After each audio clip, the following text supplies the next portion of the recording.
The Benjamin Dixon Show is only possible with listener support. Go to www.patreon.com/The BPD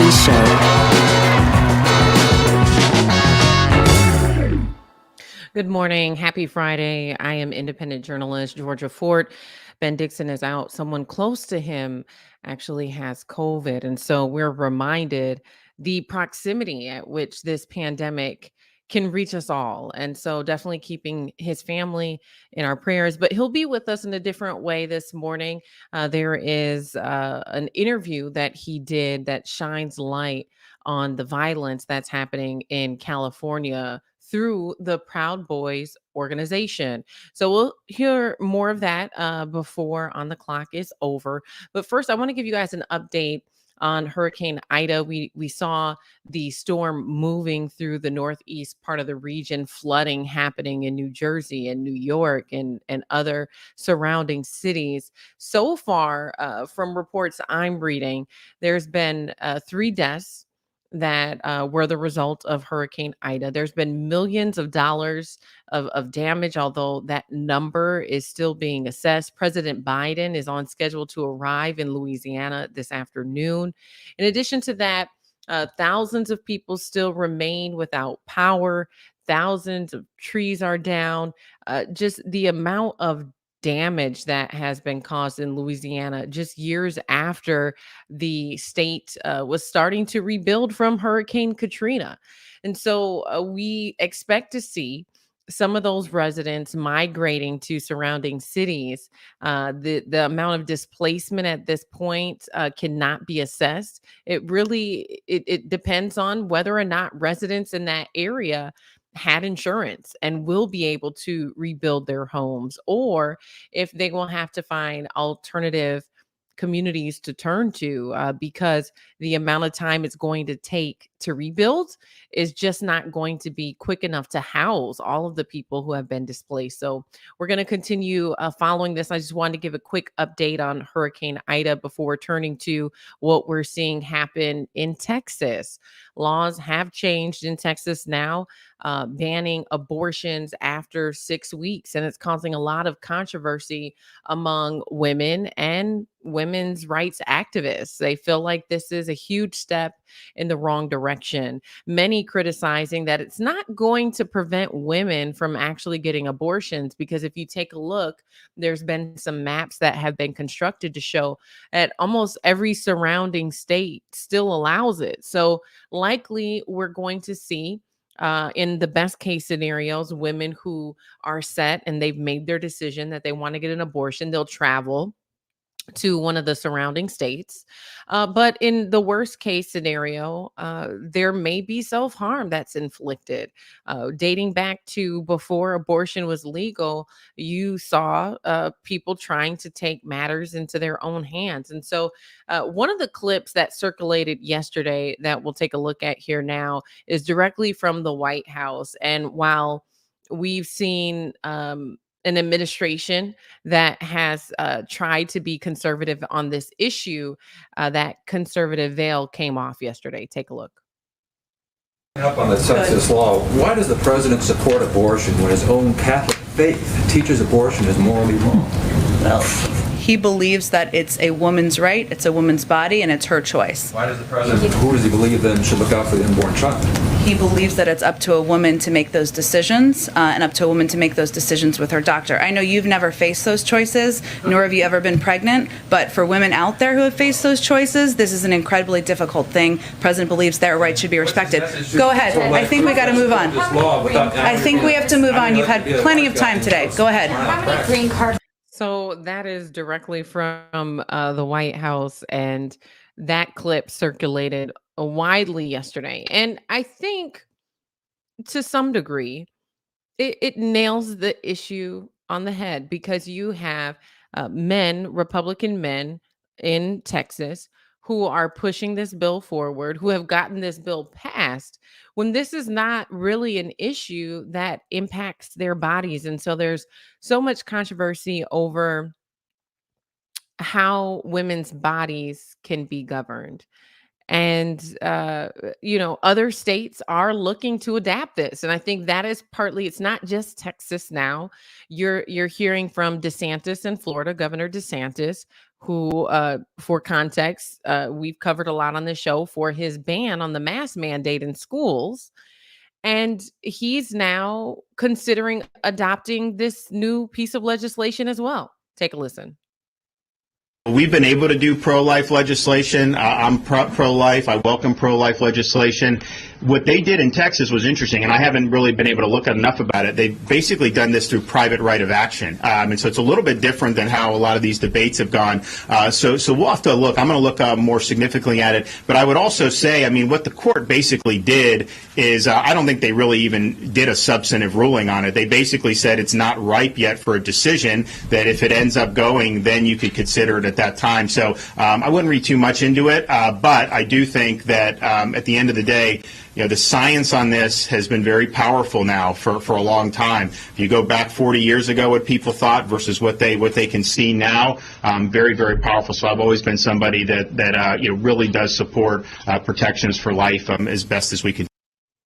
As a biracial woman who is half Black, it feels as though I'm not only seeing digression with the protections around voting, but now even the protections around my own body. When you look at Roe versus Wade, that was a precedent. That was something that was set that was really supposed to change the landscape for women's rights moving forward. And now here we're seeing those protections attacked and chipped away at, very similarly to what we've seen, the attack we've seen on voting rights.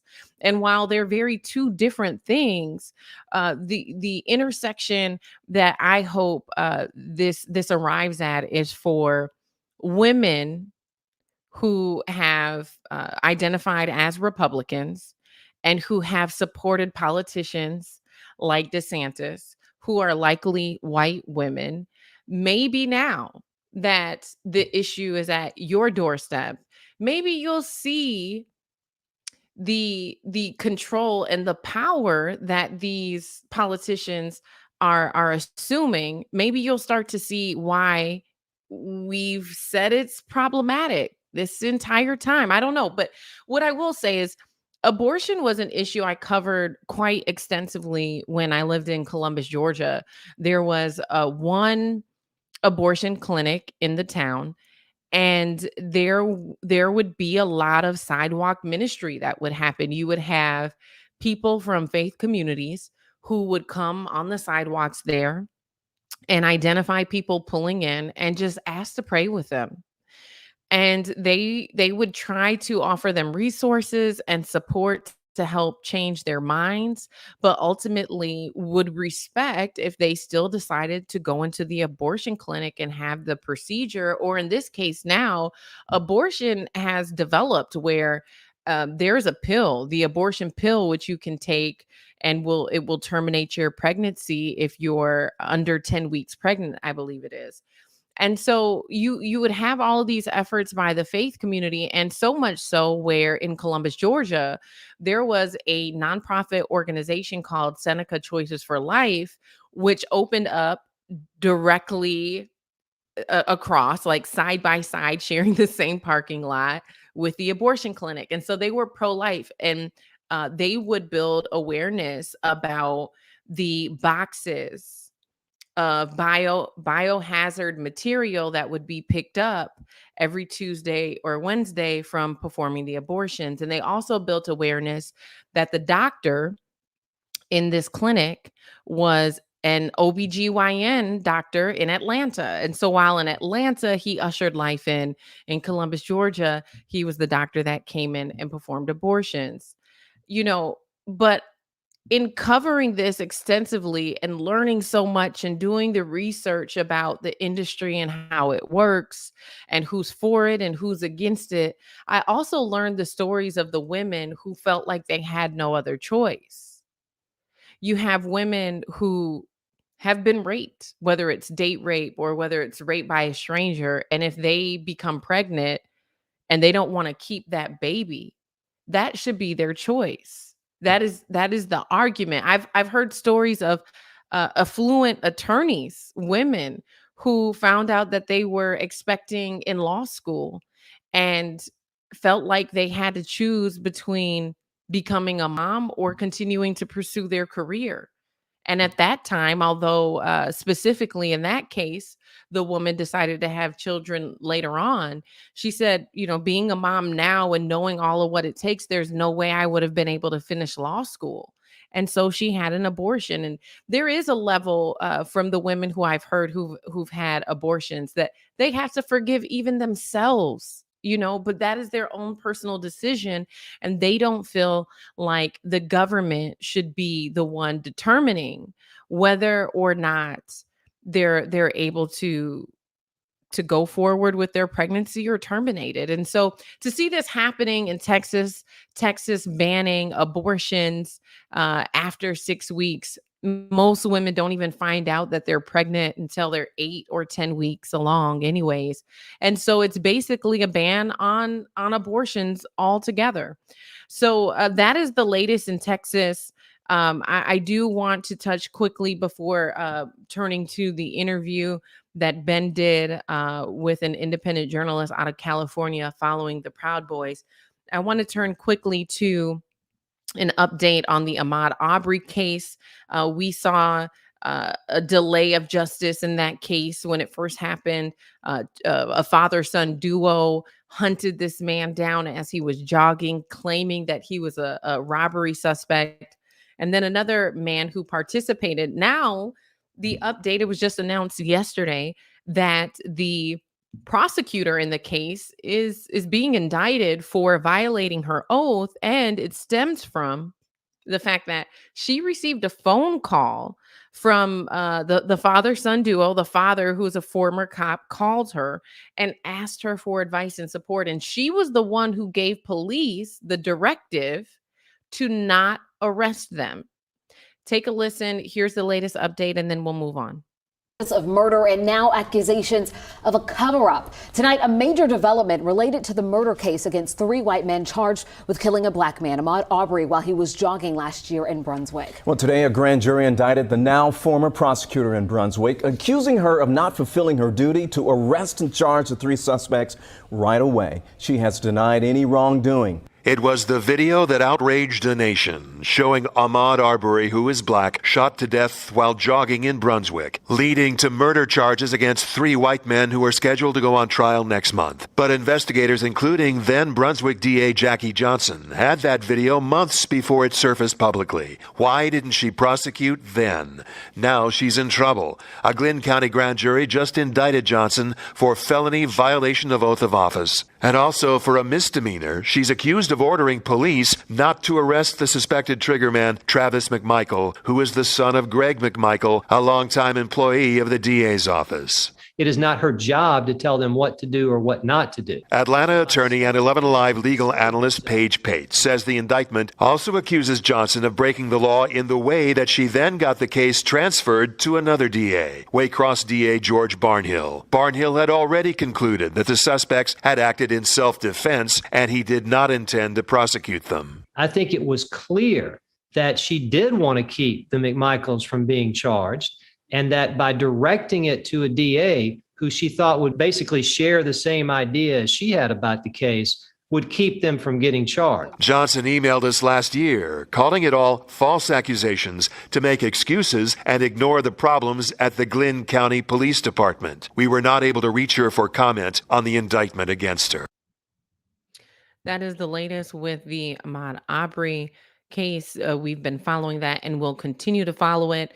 I will say it's very rare that you see indictments for prosecutors. And so this may be a sign of progress in a post George Floyd society that has really pushed for police accountability. And so while maybe we have not seen the progress we would have hoped to have seen in legislation, this, along with the update yesterday about Elijah McClain, the officers charged, and the paramedics, I've never heard of a paramedic being charged. So a lot of people saying that this is a step in the direction for true accountability. Turning now to Benjamin Dixon's interview with independent journalist Tina Desiree Berg on the violence, the uptick in violence that we're seeing in California among the Proud Boys organization.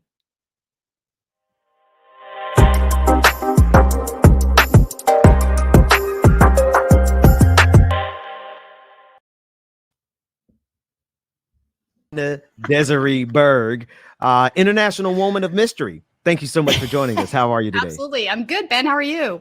I'm doing great. You're the host of 34th Pod, and sometimes you're over there with Jordan Sheridan and the crew over at Status Quo, because you have exclusive footage. You have tell us what's the very first thing that you feel like we should discuss in context of the Proud Boys, the January 6th insurrection, and everything else that you have been keeping a laser-like focus on. Well, I think we start with what happened last Saturday, only because it's the inevitable outcome of the buildup of what we've seen coming through and coming down the pipe for the last several months. And we can trace all of this back, honestly, through the Trump campaign. So what happened last Saturday? So last Saturday was when we had what they're calling it a freedom rally. It's an anti-vaxxer rally, anti-mask rally, but it also has enveloped other aspects of right-wing thought. So you have the recall Gavin Newsom folks that are coming there to speak. You have everything that they've coalesced around over the last 4 years as far as what they consider to be freedoms. But I think they've become increasingly radicalized. So what we saw Saturday was a group of Proud Boys. There was Benjamin Patino, Adam Kiefer. They're both Proud Boys. And then also we had Tony Moon, who was at the Capitol on January 6th, part of the insurrection. They were all there together, and they quite literally went on the attack. I got hit a couple of times. Two people got stabbed, one on the counter-protester side. Also an anti-vaxxer was stabbed. I didn't film that. This is a photo. Bring that photo back up. And for the listening audience, it is a photo of Tina, you being attacked by this man that we're looking at. And this guy's name is who? His name is Tony Moon, and he goes by the name Roof Korean on Twitter and social media. And for folks that don't know if you don't know what that a reference is, I think it's really important to discuss because it's incredibly racist. This is a guy who identifies with during the Rodney King beating and the trial and the riots we had after the cops got off scot-free. The Roof Koreans were the guys that took justice into their own hands and got on the roofs of the buildings in South Central, and they were shooting black folks. So it's a very racially charged and motivated term to be using. And I've also noticed in the last few days, he's been following up that with a little kind of tag that's Roof Korean 7 and Company. So this is now his group that he's got going. And you'll see in some of the video that they all had orange armbands around their arms, or they were holding the orange hydro flasks, which is what they were using as weapons. And I'm not sure what the significance of that orange is, but I think it's important to remember back on January 6th during the Capitol insurrection, the Proud Boys were also using the color orange to identify themselves that day. They had orange gaffer tape that they placed around their arms or on their helmets, or they had orange beanies.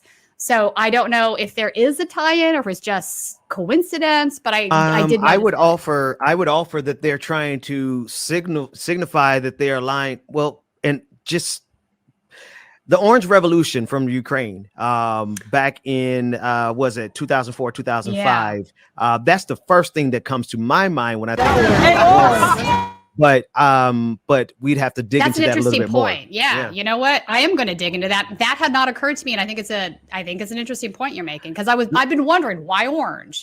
Why orange, right? And because I followed that revolution as it was happening back in the day. I want to dig into though the cops that were there, because as we look at this B-roll, you've got to. And again, David, pull up that picture, because here's a picture of this guy's name is Tony Moon, you said? Yeah. And this is you getting assaulted as you cover it as an independent journalist. Yeah. But this happened in front of the police. Yeah. Let's take a look at that clip. This happened in front of the headquarters. The LAPD headquarters are right there. David, run the clip.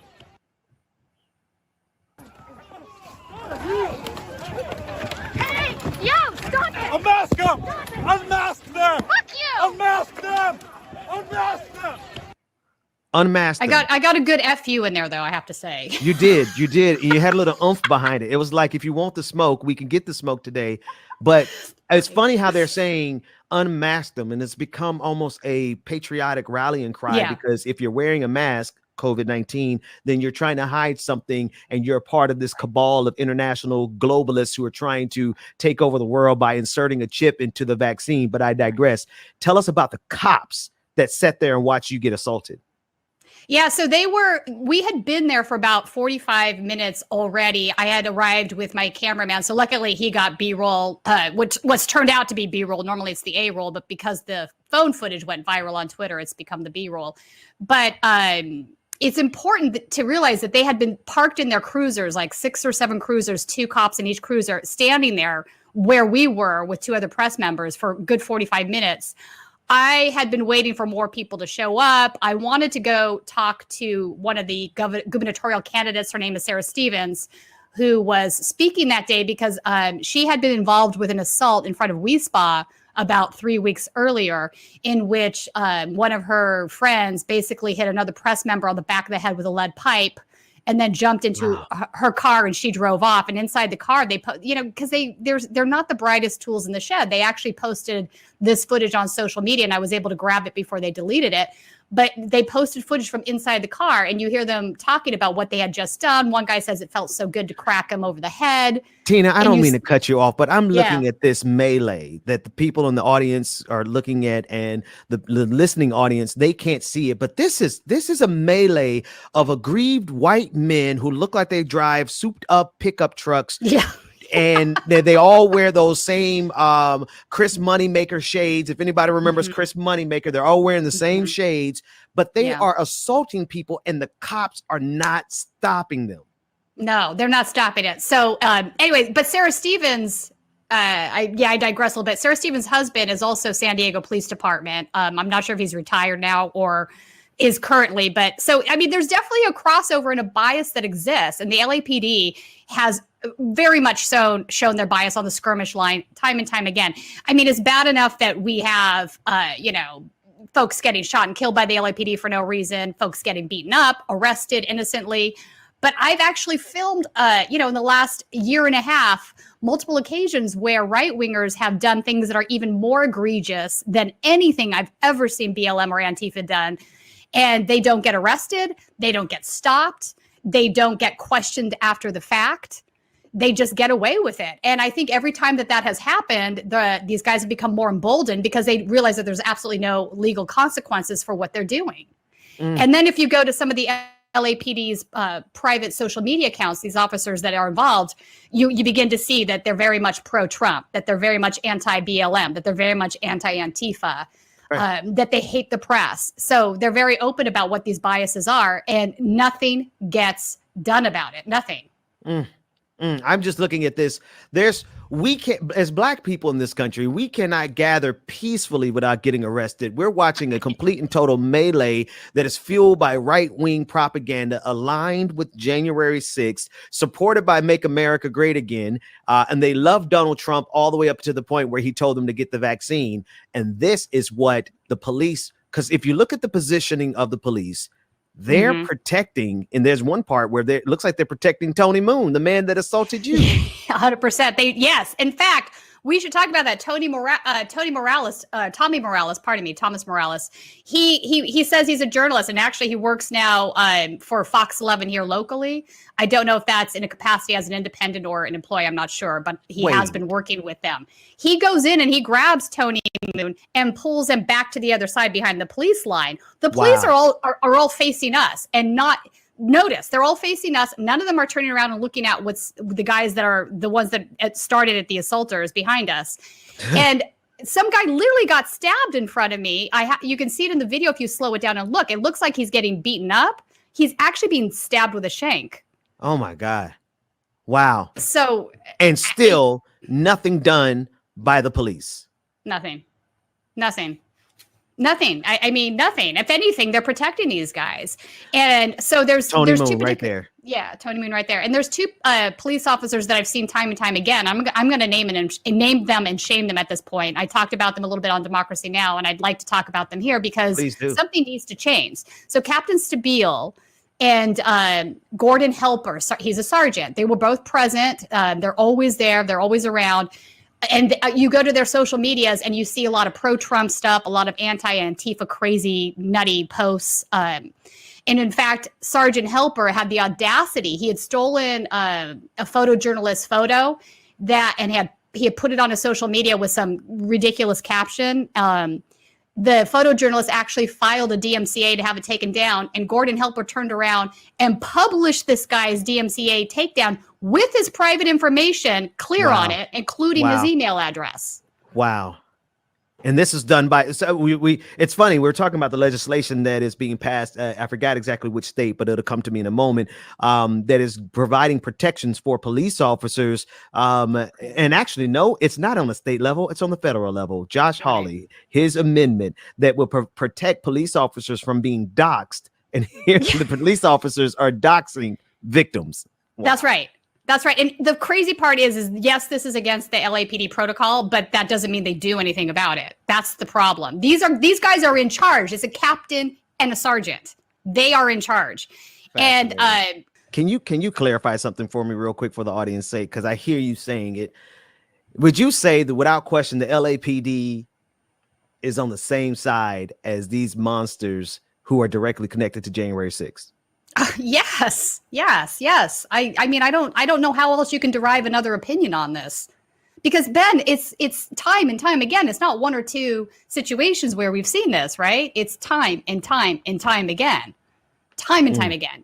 And if you compare the footage of the way they handle the BLM activists with the way they handle these right wingers, it's so obvious. It's so disturbing. It's so disturbing. What of the people who are on, who is that guy being assaulted right there? Who is that? We don't even know who that is, do we? No. Which video is this? This is the video of the melee from last Saturday, I believe. The Proud Boys instigating assault. Yeah, I don't know who all those counter protesters are at all. No, I don't know. And Tina, interestingly, Ben, earlier before this happened, a group of kids have been skateboarding up and down the street. Right. So the melee actually started with Benjamin Patino, who is a Proud Boy, running over and harassing one of the skateboard kids. This kid must have been like 14, 15 years old.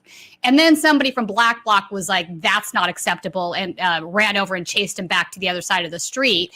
And within 15 seconds, a whole group of them came over, all pumped and ready to go. I want to leave. I want to leave the audience with this, and then Tina, I want you to leave the audience with whatever you want to leave them with, because there's a lot of miles to cover, a lot of connections to make, so that people can very clearly see the direct line between the Republican ideology, Donald Trump, America in general, the military-industrial complex, but we'll get back to that. But see the direct connection between that Make America Great Again, Proud Boy faction, and the bigotry and the hatred that Black people suffer in this country on a regular basis. I want to leave the audience with this, and then I give you the floor, Tina.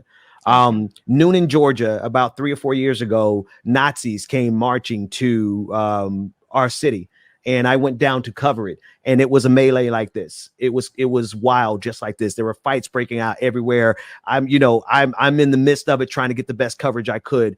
And let me tell you, the only people who were there to protect us, it wasn't the police.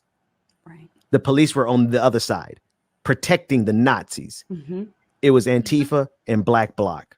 That's right. So much so that the pictures that I have that I won't ever share publicly are of Antifa, who is out there saving our lives, being hogtied and carried through the streets by the police because they fought against Nazis.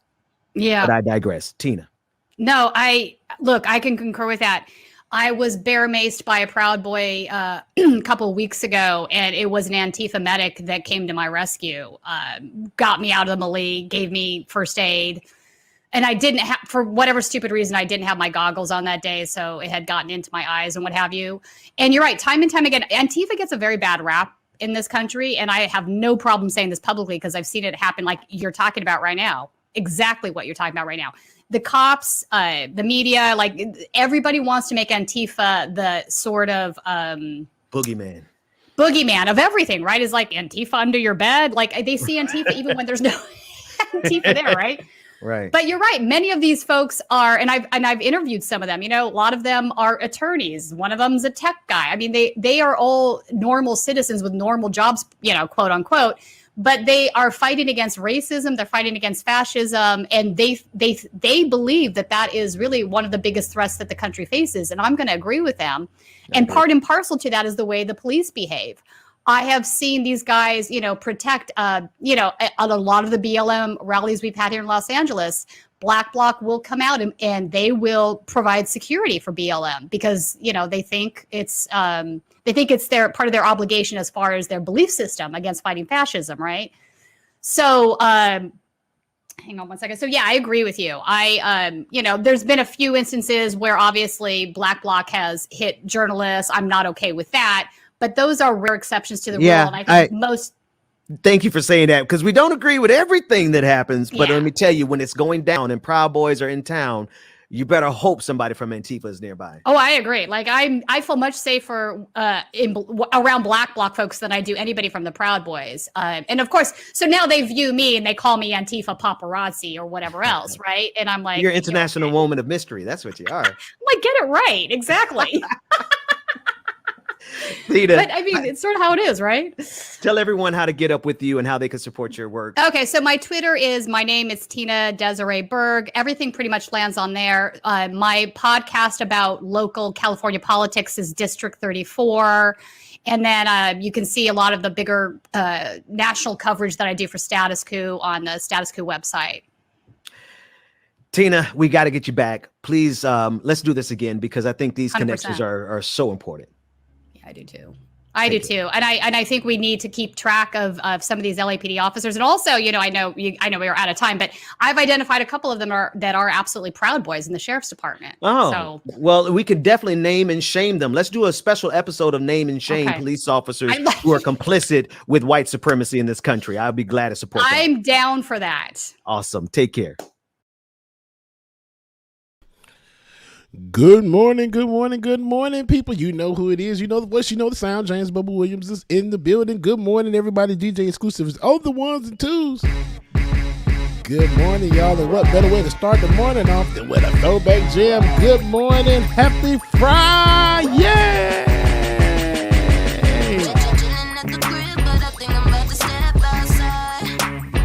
Good morning, everybody. Good morning, y'all. Come on in. Get situated, get settled, get your toffee. Get your toffee, your coffee, your tea, your beer, drink, whatever it is you need to get your morning started, y'all. Good morning. Come on in, y'all. Good morning. There go KFC all flipping all over the place already. It just started.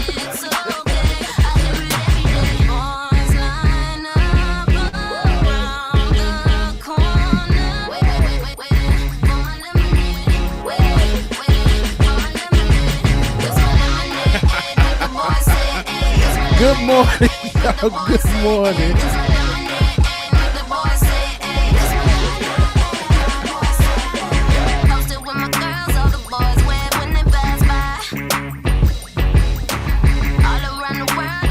Tiger, I think maybe because of you, me too, because when I was thinking about it, like yesterday, day before yesterday, I'm like, oh, we ain't played Lemonade in a long time. I think we want to play this song. I ain't heard it in a minute, so let's play this.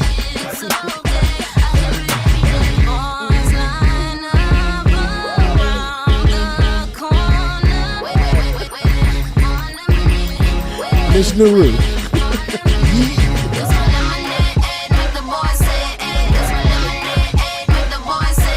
Good morning, Miss Sophia. Good morning. Shout out Chuck Diesel, Mars Reese. Good morning, y'all.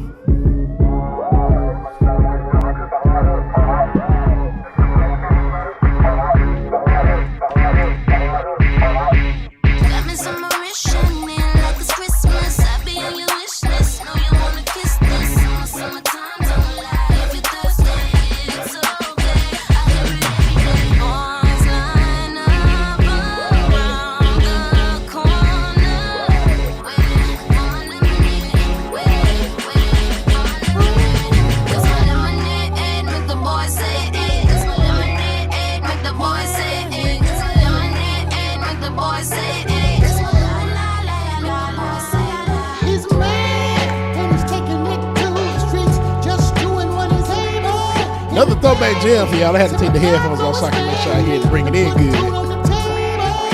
It's cold outside. Ooh, but the package is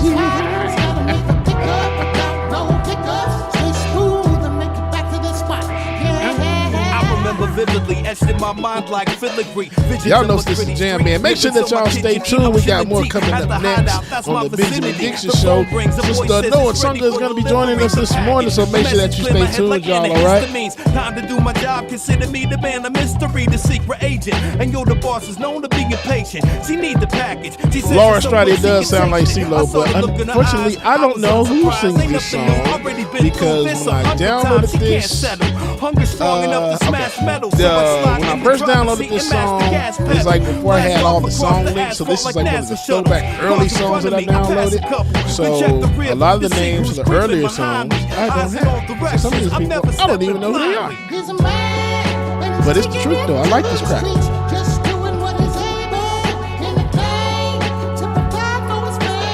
And talking Bubba announces his OnlyFans premiere. Yes, y'all. This morning it goes down 12 p.m. Eastern Standard Time. I will be releasing my OnlyFans. And the only person that has access to it is me. I'm at the pickup spot. I'm the OnlyFans, and that's it. It's in the back of the restaurant. The chef's got it. I step inside, he approached me slowly. No words needed, only a nod because the homie knows me. My cash is counted perfect, ready for the handoff. It go down slick as a magic trick. Call me Gandalf. Now I'm back on the street, bag full of heat in the passenger seat, and I'm gnashing my teeth. I feel the hunger too, but I stay loyal. Gotta get the package back to the boss before her blood boils. It's covered in foil, wrapped up tight. The only thing that satisfies okay, y'all. She gotta have this song is on Apple Music. This is the package featuring Robert Barber by Secret Agent 23 Skido. Hey, Dad. But yeah, it's on Apple Music. I'm like, oh, okay, that's dope. Cool, That's real dope. you. How was the traffic? Smooth. Yeah. Yes, we That's do. good. How was the Baby. weather? It's cold outside. It's cold outside. He's a man, and he's taking it to the streets, just doing what he's able. Anything to provide for his family. Just Technoid, I appreciate you. It's cold outside, but the package is right. He's gotta make a pickup without no hiccup. Stay smooth and make it back to the spot. Hey, yeah, but the package is hot. Right, Courtney. I forgot it's a whole ass interlude in the middle of this song.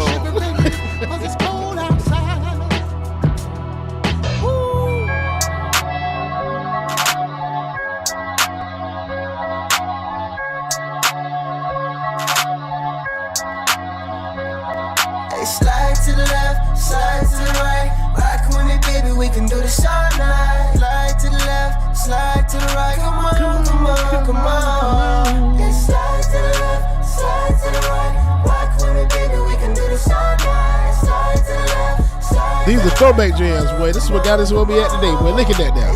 And my camera battery done passed away. Oh my gosh, today. But that's okay. Because it is time to get back to the show, man. Coming up next, we have our sister Anoa Changa. So stay tuned. We got some good stuff coming up, y'all. Anoa, it is in your hands. Good morning, sister. Good morning. I know you can't see me right now, but I see you. No, Good you're morning. fine. You're fine. You're fine. It was just my headphones were connecting. Good morning, everyone. And it's awesome to be back and join you again. Apologies for my little bit of tech difficulties. Xfinity does not like me, but it's okay. There is always so much going on, but it's Friday and I'm going to try and not do it too heavy, but we still got some stuff to talk about today. Joe Manchin apparently has decided that he's not going to get on with the program as per usual and support this more progressive infrastructure plan that is moving through Congress. Now, this is the $3.5 trillion plan or so, I believe. There was the skinny bill kind of, that was a bipartisan effort. That $1.2 trillion that Democrats have in the House have been saying that they want to hold off on, because they're going to push through this $3.5 billion, the more expansive. This was what was proposed by President Biden. This actually got broad support from a lot of different groups across the board. Doesn't quite go as far on some issues as people would like, but it is more expansive. It does have more of also components of what people are calling a care economy. So investing in elder care, investing in raising wages for people who provide services, whether it's childcare, whether it's elder care, things of that nature. It's just really more robust investment in the country, in the people. We had these huge bailouts in 2008. And in some ways, this is a bailout of the American people. And so Joe Manchin penned an op-ed in the Wall Street Journal, I believe it was. Surprise, surprise. Saying like he just couldn't in good conscience like do that without a conversation about the debt. Look, my dude, okay, this is America, where the debt is how people like live their lives, right? I mean, when we think about how we're tricked into the student loan debt hustle, or really con, like student loan debt is such a con. And I really wish that I could talk to 20-year-old Anoa about what it is to be 40-year-old Anoa handling them decisions now, but what's really interesting about Manchin, people will often give him a pass, even when they can't stand him. They'll say, well, I guess, him and Sinema have these really more conservative bases that they have to worry about. And they have to worry about reelection, et cetera. When you look at the polling, since people love to talk about polls, when you look at the polling, though, Americans actually support these different measures and investments across the board, right? There may be some differences between the parties, and quite honest, let's just be real. This is not to attack Republicans or people who identify as conservative, and that's a whole nother conversation. But when we're really thinking about how we're making moves, it shouldn't be based on people's feelings, right? Like people's fifis. There is a real moral mandate right now in this country. We are still we're over 18 months in the middle of a global health pandemic. We have cases rising among not just adults generally, but also among children. Children under 12 still cannot be vaccinated. And there's possibly not an emergency authorization coming for younger school-age children until later this year, right? So we have multiple levels of crises. We have still, even though employment is getting a little bit better, we do see some corporations responding and raising their starting wages, some to attract more workers back into their positions and stuff. But we still see unemployment in areas, and some recent. I think it was also the Wall Street Journal that recently had a piece that showed that states that canceled the pandemic unemployment benefit early actually had slower employment growth, slower economic growth than states that did not, right? So here we have Joe Manchin peddling this BS nonsense about how he can't do stuff in good conscience. My dude, your state of West Virginia, also my adopted home state as an adult, could benefit so much from what's in the infrastructure package. And when you look at just like with the For the People Act, it is actually supported by people who vote for him. Because let's be real, it's not like Joe Manchin is really pulling all these Republicans in the state to vote for him, which is also a very interesting dynamic and dichotomy about West Virginia politics. Same thing with Kristen Sinema. It's not like she's pulling a whole gag load of Republicans that she has to worry about appeasing that small possible potential. But this is the problem with white moderate Democrats in particular. They will put it all on the line to appease whiteness, right? I mean, this is the problem that we've had historically. And it's just really interesting when we're looking at how things are unfolding right now in this country. We're looking at how we're being dragged back into, a very dark period on multiple fronts. And we have Manchin standing as an obstacle on most of these issues, not because there really is a genuine concern about the fate of American financial holdings. I mean, like, whatever. Like, y'all ain't worried about having China bail you out financially. I mean, let's be real. Like, you're just putting it on a credit card for like war and other stuff anyway.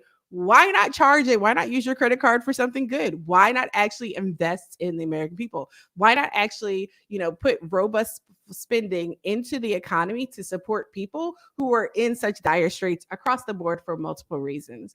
I mean, the limitations that have been put on our lives across the board in this pandemic, but the structural inequities that exist in the system are already making this demand. We're seeing the effects right now of the end of the CDC pandemic eviction moratorium, right? I know I was talking with someone, I was having an exchange on Twitter, and they were just like, I don't understand why landlords wouldn't want to work with tenants to get that money, because there is money to be made in the private market, and people know that there's someone out there who's going to make it so they can pay that ridiculous rent. Like, there are some good small landlords out there, it's just like there's some good white people out there. But overall, you do have a large sector of corporate landlords or larger landlords that are dominating these systems. They do not care about the average person, whether or not they can afford to pay. Rents are increasing astronomically across the board, whether you're in a, northern blossoming city or you're someplace in a slightly more exurban environment. The cost of living is rising everywhere. And so with Joe Manchin positioning himself in this way to obstruct process is just, one, it's par for the course, but two, really the key is like people can try and build the capacity and run someone against him. That's beautiful. That's great. Do what you got to do. But on the flip side, folks, in this 2022, there are some seats that need to be picked up. There are several different races with U.S. Senate seats that are winnable with the proper investment. Now, there was a really interesting report that came out on that note. There are actually quite a few candidates of color who have good politics who are also running this cycle for Senate seats across multiple states. And so a proper investment, actually taking primaries seriously, because this is the problem, right? Like, people look at whoever the white golden boy is, and no diss to John Ossoff, but let's just be real. That's what happened in his primaries here in Georgia. Who gets ordained? Who does the elite leadership decide that's who they want to run? That's who they want to be the king. And then that's who they throw all in behind. And then you have kind of a lackluster response from the electorate, instead of supporting who could actually energize a multiracial cross-section electorate. If you're in some place like Iowa, you may or may not have as big of a multiracial coalition, but trust, the potential for that type of coalition building exists in every state in the country. And so we see folks like Mandela Barnes running in Wisconsin. We have Charles Booker running in Kentucky. You have blanking on the former judge's name, former Supreme Court Chief Judge's name in North Carolina right now. But I think her first name is Cheryl. But you have people running for U.S. Senate, you have other people running to flip congressional seats all over the country. And so there's a recent report that came out, and this is actually looking at legislative challenges across the country. And candidates of color for the 2020 cycle actually had a higher win rate than their white counterparts. And like looking at some of, and in a lot of places, we also have, I think once upon a time we would have a conversation about how people had to play it safe, right? You think about some of the criticism that people have had about Barack Obama, about being a certain way, or people will say like maybe he couldn't do certain things because he had to prove that he was going to be fair as president overall. But Black candidates and other candidates of color are really leaning into, their heritage and their politics, so to speak, and they're not holding back to make sure that white people aren't scared of them or afraid or something like that, right? And so we're seeing so much more of that bold leadership across the board, and we are finding we're finding that people are responding, right? Across the board, people are responding to candidates. Brings me to the next thing. Here in Georgia, we will have statewide elections. I mean, there are going to be statewide elections in multiple places in 2022. And there's this logic that if Stacey Abrams does declare and announce that she is running for governor, she has not declared or said anything about her 2022 plans yet.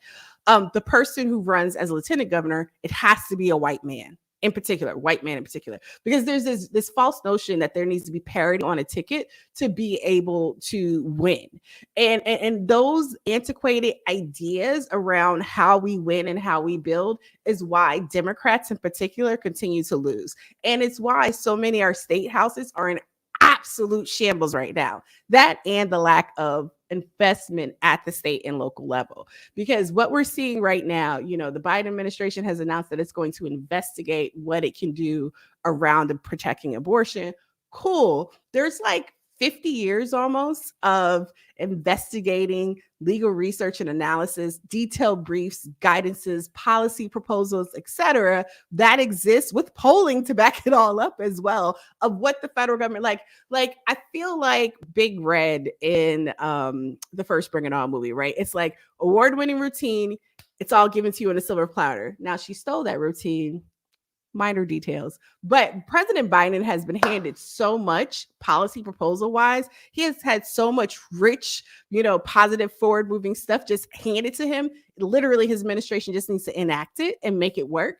When you think about even the student loan stuff, it's been almost 6 months now that they were investigating or trying to see what was possible when Senator Warren and the law center, one of the law centers over at Harvard, have done detailed, extensive documentation and research already on the issue of forgiving student loan debt up to the $50,000.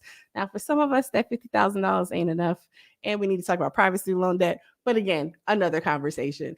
So when we're thinking about like what's happening, I mean, because the problem with Joe Manchin, as I was originally talking about, how he's like, oh, I don't think I can do that. I mean, he also was the holdout against the Hyde Amendment, removing the Hyde Amendment inclusion in the budget. Right. I mean, the Hyde Amendment is a major barrier to access for particularly for people, women of color, people of color, and lower income folks. But when we talk, and there's a lot of cross intersection in there. But when we talk about like what can the federal government do to protect abortion, nothing is going to move through Congress. Now, the House has still been on recess. It pledges when it comes back from recess, which I assume is sometime after the Labor Day holiday weekend. When it comes back from recess, it's going to take up a bill to, codify Roe. Cute, cool, wonderful.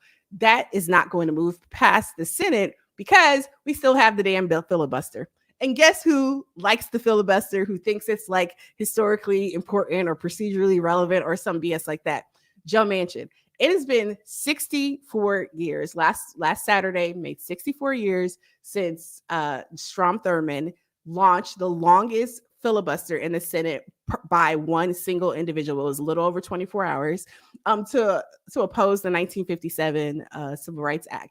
And really, like that example of the filibuster, and there's some others, really enshrine how racist and obstructionist of a procedure it is ultimately. Now, there are some times where it can be used as a procedural mechanism, but there are plenty of procedural mechanisms that are built into these bodies that people can use to stop bad bills.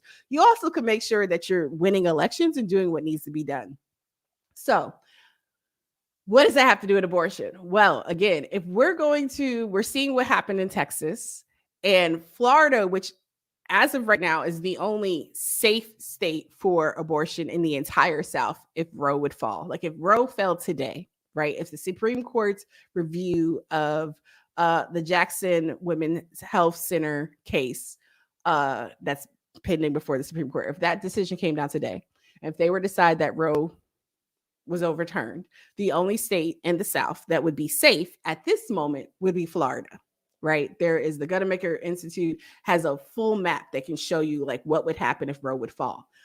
But Florida, because hey, if it's good for Texas, it's good for everyone else. Like people don't understand this, right? When Texas, when Mississippi, when some of these states, when they do extreme things, it gets exported out in other states. Like, yeah, let's do that too. We've already seen them do it with the voting rights bills. We've already seen them do it. Well, I mean, we saw it in 2019 with the 6-week abortion bans, right? Even though 6-week abortion bans are on their face are unconstitutional pre-viability restrictions. We have seen the SCOTUS refuse to enjoin, that means to stop, to limit. I'm sorry, I'm slipping back into my lawyer days, to limit its enforcement, but claiming like, oh, we're not passing judgment on the constitutionality. We're just going to let this ride for a little bit. But what the Supreme Court did in that decision this week to refuse to approve the emergency injunction, what they did and what the majority did is that's a part of setting the stage for the ultimate showdown, right? On pre-viability. I mean, because even if they leave Roe intact, and there are a lot of RJ folks, there are a lot of women of color, there are a lot of folks who have been putting stuff into place and have been making this argument that the pre-viability bans, like that's their way of chipping away. When they have these trap laws and other things that they're putting in place, when they have these mandatory weight limits, there are studies that show mandatory weight limits do in fact increase the likelihood of later term abortions, right? So talking about in your second trimester, that folks are being forced to have abortions later than they ordinarily would have if they weren't being made to wait. And then when you look at the fact that places like Mississippi have only one abortion clinic, right? Then you're dealing with capacity issues. You're dealing with a burden. So what happened in Texas with allowing the 6-week abortion ban, not just a 6-week abortion ban, but allowing private citizens to report people, right? Deputizing crazy fanatics to report people to authorities if they are performing an illegal abortion or somehow aiding and abetting. So you could be the person that drove someone to the appointment. You could be that person's, support person or whatever. You could be the person, who gave them information. But there is a lot of conversation that's happening now. And I'll give the team some links to drops for y'all to share about abortion funds, who's doing this organizing. If you do donate to a national organization, make sure the donation is very clearly is like they're collecting to disseminate to local abortion funds, right? And not taking a cut. They're not doing one of those funky candidate split situations. Because while it's great to support like national organizations, just like after Trump's election in the ACLU, that's cool and all, but it's these smaller local grassroots organizations that are really in the nitty gritty. They're really in the day to day with people in communities who need this help and support. They're the ones leading conversations about how to manage, about medical abortions, about safe abortion alternatives. If you want to do self-managed abortions at home, that's something, people talk about hangers and that. Like one of the people I just interviewed for an article I just wrote about Mississippi, she was saying to me, she was like, look, the reality is we're not going back to hangers. This is 2021. Ain't nobody sticking a hanger up their cooch. Excuse my language, first thing in the morning. But she said there are other things that people will try and do that could be detrimental, that could be, a problem. And so, as we're looking forward, I do want to drop some links and stuff to share with folks, just so that you can share that. So if you want to donate, I mean, we also have some mutual aid funds going on because the same exact region has just been hit by a hurricane. And actually, I didn't even realize that the tropical storm was knocking out part of the East Coast as well, with ridiculous flooding in Jersey, New York, Philly, etc. And then the last thing I want to say on the high note is the positive thing that I uncovered ahead of today's show was that there were recent Gallup polls shows that support for organized labor is at its highest in years. And so we are seeing increased support for organized labor. Which is really cool because this is the centennial of I always want to say Blair Witch, but this is the centennial of Blair Mountain and a standoff between coal miners. It was a multiracial coalition of coal miners, Black and white coal miners, who organized against, the bosses in West Virginia in 1921. And what was really interesting is that for Black miners to take the stand that they did alongside, white miners and demanding better, conditions. This is also really interesting because there had been, and I get this from my favorite Black Appalachian historian, Miss Crystal Good, who runs Black by God, the West Virginian. But there had been reporting about Tulsa. So this is only a few months after Tulsa happened. And so Black folks knew about what happened in Tulsa, but still, understood the importance of organizing for their labor instead of just like keeping their heads down. And so we had, one of the first major, very large scale organizing efforts. It's something that's very historical. Definitely check out more about the coverage that's happening this weekend around the centennial of the Blair Mountain. It was like several days strike. And then it ultimately ended. I think the National Guard was sent in. Similar to Tulsa was sent in as well. But labor support for labor is on the up and up. And that's a really good thing because we need stronger labor protections. We need more folks being able to have openings and entry points into, bargaining unit positions. And we know that when people are in those types of positions, the different gaps between race, gender, et cetera, like they shrink. There's so much more parity and benefits with organized labor. Having been, in a bargaining unit position, having been partnered to, a labor person, very pro-labor family. Anyway, so I am going to switch it over to the rest of the folks. I think you have a really cool lineup for the rest of the morning. And I appreciate having been here with you for a little bit this morning. And I hope to be back soon. Have a great day, everybody. Yay. Thank you, Sister Anoa. Appreciate you. Love you so much, sister. Thank you again. Y'all make sure y'all stay tuned. We got some good stuff coming up. Rebecca will be joining us. We'll be switching over to Like It or Not momentarily. And our brother from another mother is also joining. Brother Pascal is in the building. Gotta stand in the mirror with your makeup on, cause you know that take way too long. I just want that right now. Girl, you Uber outside. I can't wait just to get this on. You want it right now. Want it right now. Just don't take too long. Yeah. You want it right now. Want it right Good morning, everybody. Good morning. Shout out Shelby, On and On, Dragon, On and On it goes. I mean, Laura Strada, tongue tied already. Too much coffee, I told y'all. Laura Strada, Sonny Wright, Shane, Nuru, Tyler Hackman, good morning. Courtney the SLP, Lunch Break, Hot Take. All right, Truth the Dragon, good morning. Susan, good morning to you.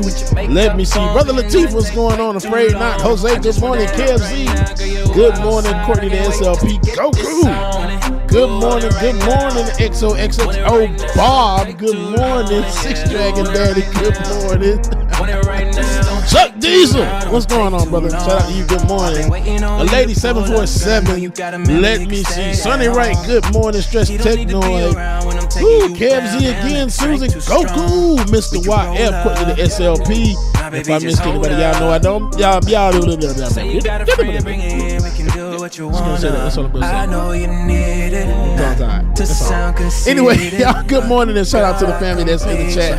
Good morning, Mom and Daddy. I love you. And good morning, Q. Good morning, y'all. Wake up. It's time to get to it. Y'all make sure y'all stay tuned. And we're going to get these patrons read off real quick before we bring on the family. Okay, y'all? Don't take too long.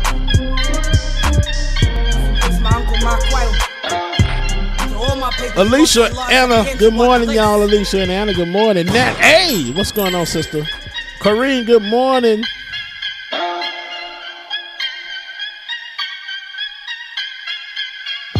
So you gonna shoot a brother in the back? Black mother at a doorstep. Impale a brother on a tall fence. Another brother shakes till he got no life left. Take the body bag to the mish. No respect, gungy bulls don't give a shit. The young fellas get chased into the river and their bodies turn up and they're floating like ships.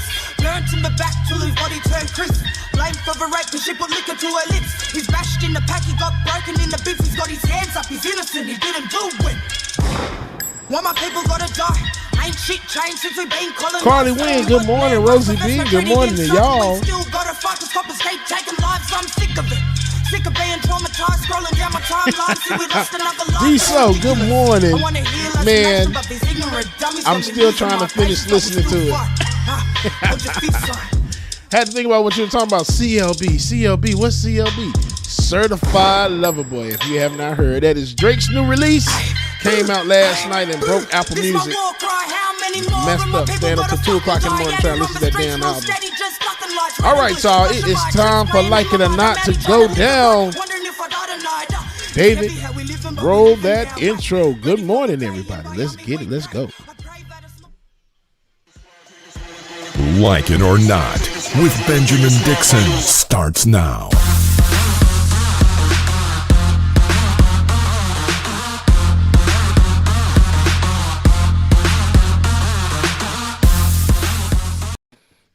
Good morning, people. Hey, good morning. How are you? I just wanted to see if I was on mute. So Okay, I was like, come on, Ariana. yeah, listen. No, Ariana, come on, Rebecca. Come on, Rebecca, right. The black girl did it first. Well, good morning. Welcome to Like It or Not, where we're free to tell the truth. And not care who doesn't like it. That's all right. That's all right, Bubba. I like that. Okay. Good morning. We have a special guest today, and that is Pascal. Finally, Yeah. we have made our way to just, getting on the show together. How Yes. you doing, my Haitian brother? Good morning, party people. How y'all doing? We good. We good. You know, like I say, not my boule. Yeah. But real quick, I got to ask you something, James. Where do you find all these tracks, man? Where do you find these tracks? Ancient Chinese. You don't give your There you go. secret. I'm just curious. Do not I'm just give your curious. secrets. I'm always That is banging your before we get business. started. I'm You always can send him a banging. text message. I'm gonna shoot him a text, be like, "What up, though?" Because But we at don't the same tell time- people where we get stuff like that when it's not. No. Fair enough. We Fair should- enough. Yes, thank you. Fair enough. I heard you Welcome talking here. about earlier this morning, Bubba, because you're the music connoisseur. I heard you talking about Certified Lover Boy. You said you didn't listen to all 54,000 tracks. You didn't listen to all those tracks. So I got through. I think I got to track 7 before I fell asleep because it was waiting so long 2 in the for it morning. to drop. 2 in the morning, because Apple Music is just like, it would say that it's on there. You try to play the track, it's not trying. It's not playing. Facts. It's just there. It's just looking at you like, yeah, you waiting. Yeah. You Fair still enough. waiting. Before you fell asleep, though, Uh-huh. inquiry minds would like to know, how was it? I haven't listened to it at all. So I will say tracks 1 through 7 that I did hear were hot fire. wow. Fire. Yeah. Okay. I've been hearing that. I will say Kanye is good. Kanye's good. Now I've heard the album like 3 times already. Drake has even the before it Infinity dropped. Stones after he dropped this album. Drake has the Infinity Now- Stones after it dropped. I can't say that it's because I haven't gone through all 11,000 of them. But what I did do was go through a few because I woke up at in the morning. I'm a little girl. I had to get up and pee. Then I went back to lay down and I saw and it dropped. So I tried to play it for that first few minutes, right? Mhm. And it wasn't playing. But then finally I played the one that he has with Ty Dolla $ign, because I always go to what I like first. If I see a feature Yeah. that I like, I'll go to those first. And I played the one by Ty Dolla $ign, and I was like, "Oh, this gonna be mine right here. This gonna be mine right here." I'm fresh off of a breakup. I'm in these streets, and I love the way that he discusses the breakup, but then be like, "Yeah, but I'm good though. Like, you did Yeah. all that. You disrespected me. You tried me, but." We're gonna see. Like, I like your friends now. Like So, the yeah, first, know. like in that first 7, I can say already it was Future, Travis Scott, Jay-Z, Baby. and it was somebody else. Lil Baby, Lil Lil Baby. Durk, and that's Yebba like was in that's it. 5. Yeah, That's but the who's numbers top 7. Who's like that? The Sam Smith. Here go that camera.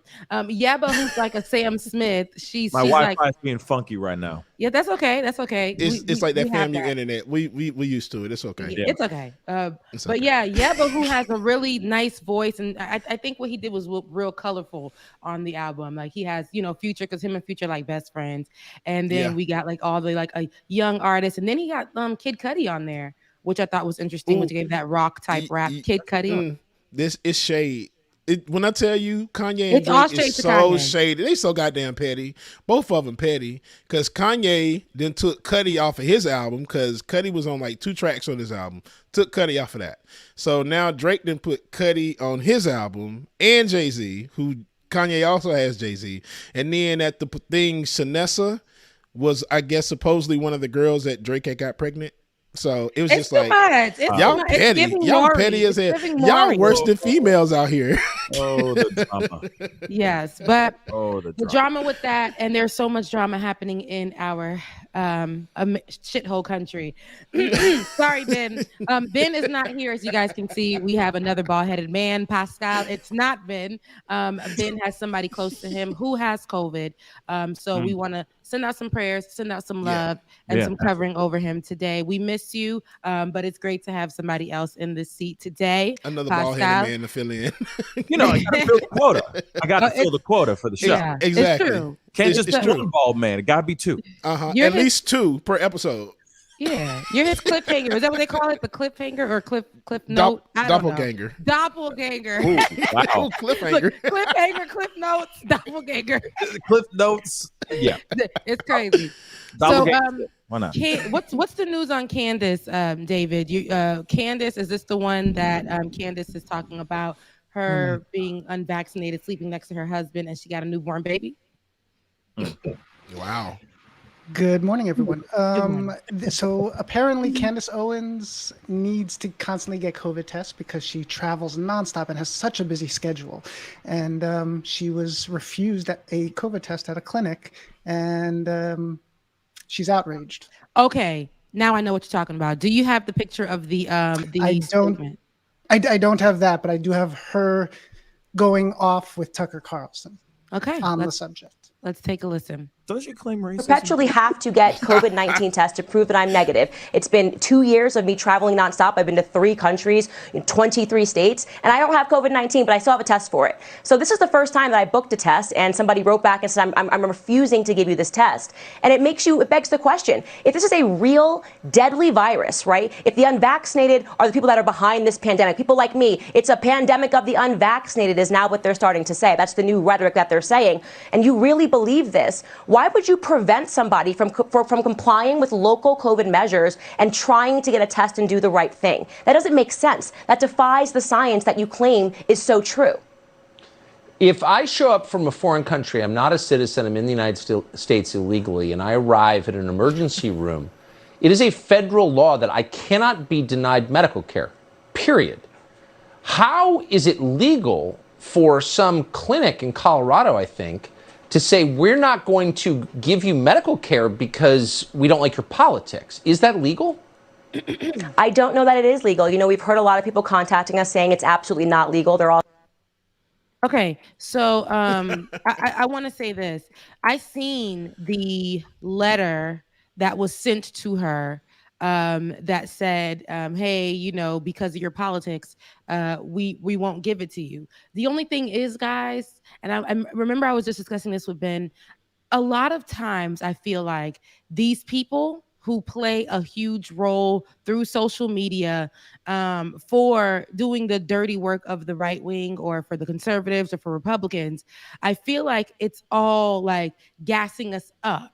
Like Love and Hip Hop. We know when they're going to start a new season because they start getting on Beyonce's internet and arguing for no reason. For no reason. Out of the blue. This right here is one of those things. I feel like, because at the end of that email, it was signed just Susan. And if she was really trying to put these people out for not giving her the COVID-19 like testing, you know, for preventing her from getting it, if she was really upset about that, she would be trying to blast that company, show their information, show their name. So I feel like it was a lie. And that's just how I feel about it, because I don't, the dramatics, the theatrics, if it was that real, Candace really does push the narrative a lot about this being unvaccinated. And then, you know, about all these other things that don't even benefit her, but because she speaks on it in the public eye and she's protected by those other people who don't look like her are benefited from a lot of these things that she says that she is for. But I really just don't believe it. I understand, David, but I don't believe it. I believe that she wrote that herself, and that's just how I feel about it. That's all that is. So you saw the letter, right? Yeah, the email or whatever it was. Because she was saying like this woman was virtue signaling and all that. I mean, was that all true in this letter? So from what we're saying, from what she's saying, and from what the information that she put out, Candace, I don't know if it's all true, but this is what they were saying. Like, she put out misinformation, she did all these things. Candace just says it shows that they are being unfair. It's not her American rights. You know, she's saying all of that and saying, you know, I don't even have the opportunity as an American, all that, you know, her arguments. But you guys, if we go back to the letter, if you were Candace, and we know how Candace is already, right? Here's my question to you guys. If you were Candace, and we already know how extreme Candace is, right? She's very extreme. She's extra, whatever. And there was a company, a private company who does COVID-19 testing, and they denied you testing. Would you not blast them? Like, would you not blast their information on the internet?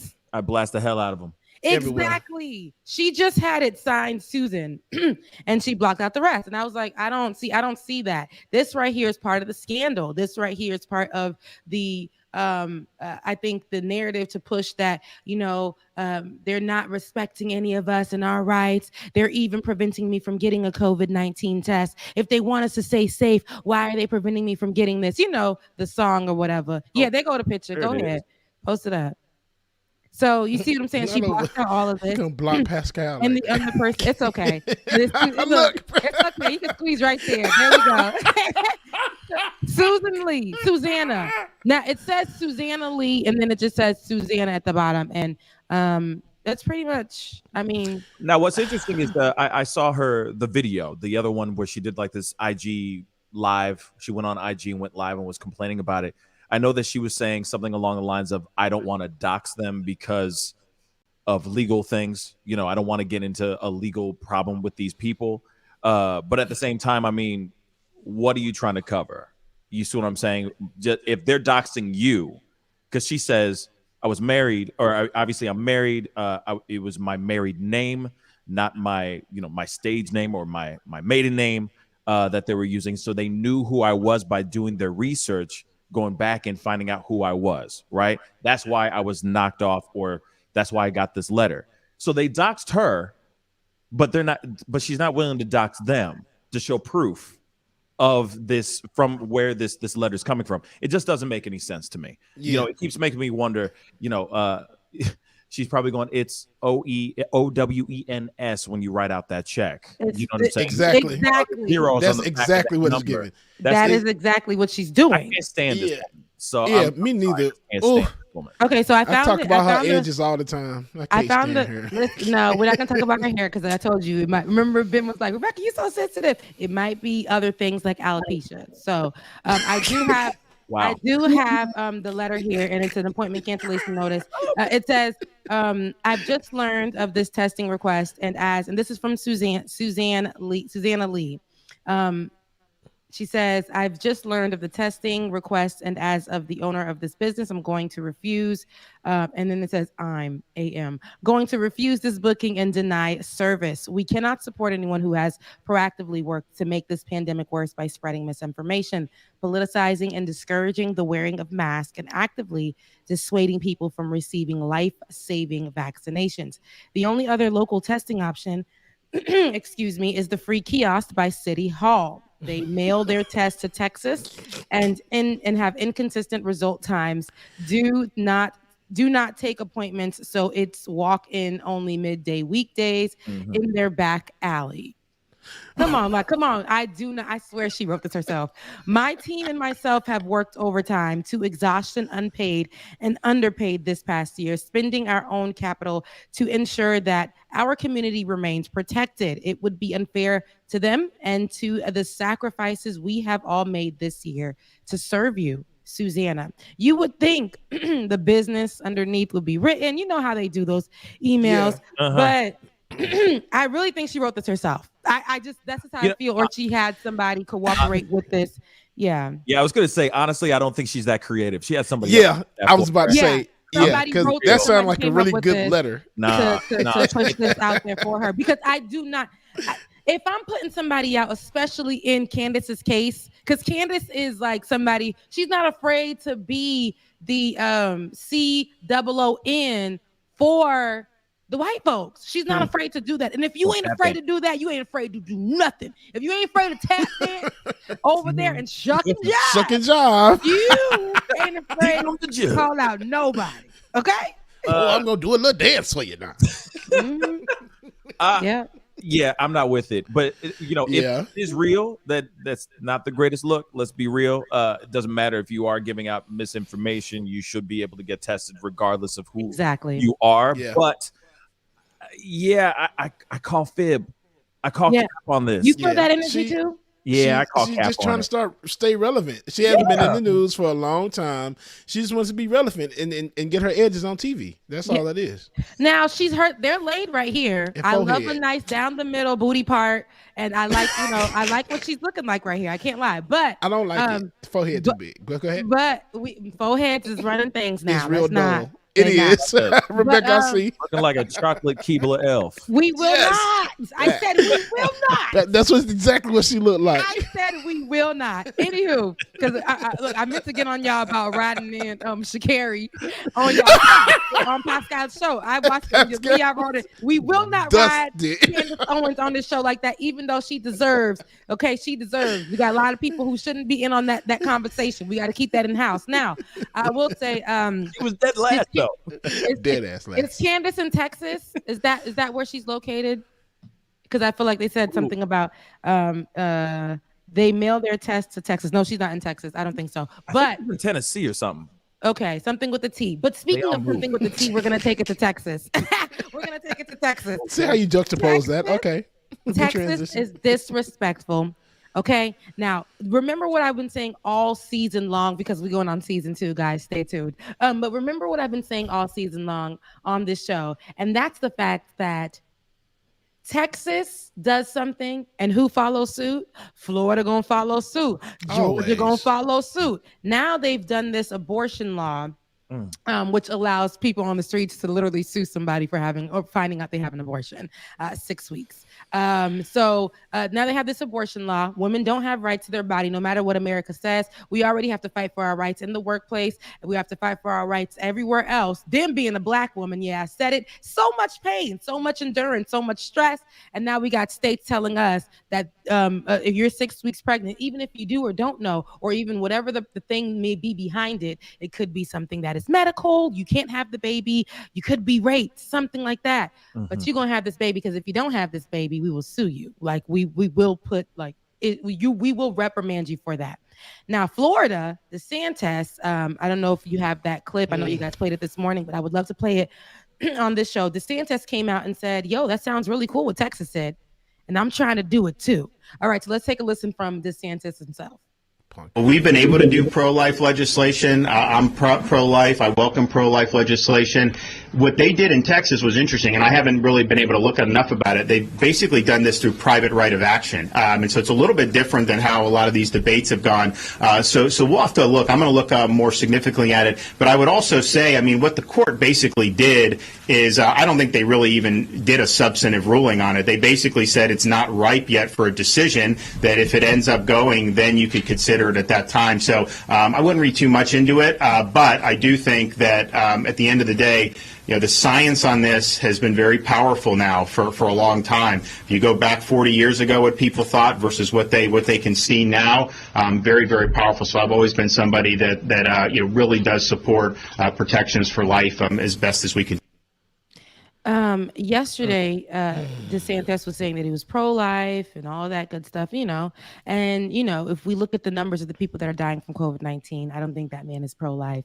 But just to see how they're following suit, these people are like hand in hand. Somebody drops something and be like, yeah, you about to roll with that too. They'd be like, that sounds good. Let me do that in my state. Let me do that. Let me do that for my folks. Like, let me reprimand them from doing that. And I know yesterday I discussed what happens to women when they cannot get, and they are desperate. They are desperate to get this done properly. And because of whatever reason, what happens to women that can't get it? And I know some women that have gone these routes, but they'll start finding things to do, you know, at home ways, back alleyways to get rid of the embryo. And I know Georgia was talking about it this morning on the clock as well. Listen, people will drink teas, people will go get punched in the stomach, people will all kinds of things, risking their own lives because of an unwanted pregnancy. And whether you're pro-life or not, when you say it's a woman's choice, it should be a woman's choice. Now, we don't have any choice over our body. We can't, like, there's no law telling men you can't get a vasectomy, or you can't do X, Y, and Z. Or if you have unprotected sex with someone, you know, we can reprimand you for doing so. There's nothing in law for that. There's nothing in law for that. What you guys have to say about that? James, go ahead. Oh, okay. Yeah, man. Honestly, it really is a slap in the face, because that is a woman's body. It should be their choice. So now you're basically saying that y'all taking that right away. That if this lady gets raped and gets pregnant in the process, now you're basically telling her if it's after the 6-week period that she found out, y'all are going to make her keep this baby. Yeah. And that's wrong as hell. There's no way to put it. It's just wrong as hell. And DeSantis, all of them in Georgia, Kemp, all of them such bandwagoners, and it gets on my nerves. Pandering like a mug. Grifters. You know, what I have to say about this is that when I heard about this, you know, I got a tweet from the ACLU, right? It was like a big tweet that they put out, and I got an alert. This really broke my heart, because the thing is that the rights of women now have been stripped in the state of Texas. And what's wild to me is that someone like DeSantis, who I have my own personal thoughts about DeSantis, but Right. the fact that he's looking at that and going, oh, that's a pretty good idea. I'm going to do that too. Just so he can get a few votes or just to be on the side of whatever he's grifting to is beyond me. This is not something that should be implemented in any state. The fact that they're also saying, hey, $10,000 if you snitch on somebody who goes somewhere and gets an abortion, it's like, what are you talking about? So now you got all these snitches out here. Right. A lot of people who are hungry. Let's be real. Since the panty, we all hungry out here. $10,000 sounds mighty fine. Come on, somebody. There and make some things up. Man, the Uber driver could get sued for just driving a woman to an abortion clinic. It's insane to me. It's insane to me. And it's people like regular folks. Thank you. Okay, regular folks would literally be like, "Oh, you know that girl in apartment 3B? Yeah, pregnant.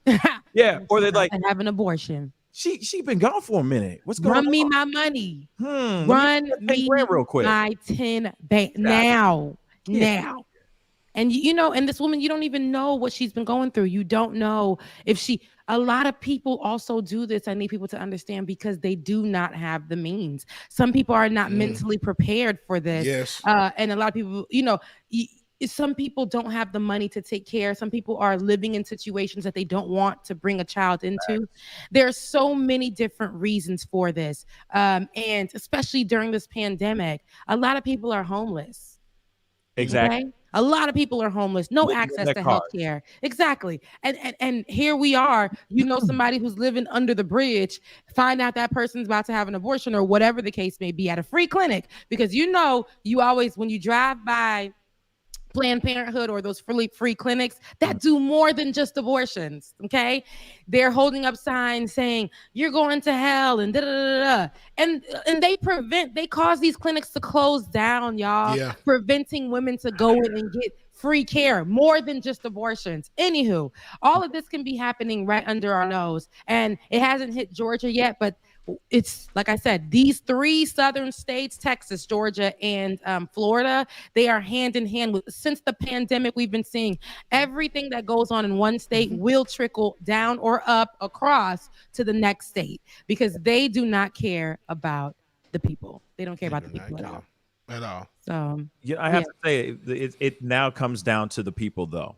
Now it comes down to the people speaking up and saying something about this. We can't just sit idly by and let this kind of thing keep happening. We have to get out here. This is why Rebecca is bringing this up on this show, why we're talking about it over on my show as well.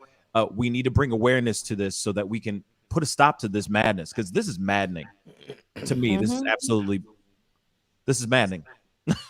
Yeah, no, this is not only is it maddening, it's diabolical. It is disrespectful. It's too much. I will put pause on anybody who comes at me with any of this. I feel like my business is my business. Whatever choice I made is whatever choice I made. How I feel about it is how I feel about it. But I will not look at another woman and her choice and look at her different because of the choice that she made. But that's also none of your business. Like at the end of the day, that's that person's business. That's her body. And we have all of these chains and restrictions and red tape and all of this yellow tape, caution tape all over a woman's body, all of this. But when it comes to men, it's just when white men are able to make these choices. I need y'all to understand.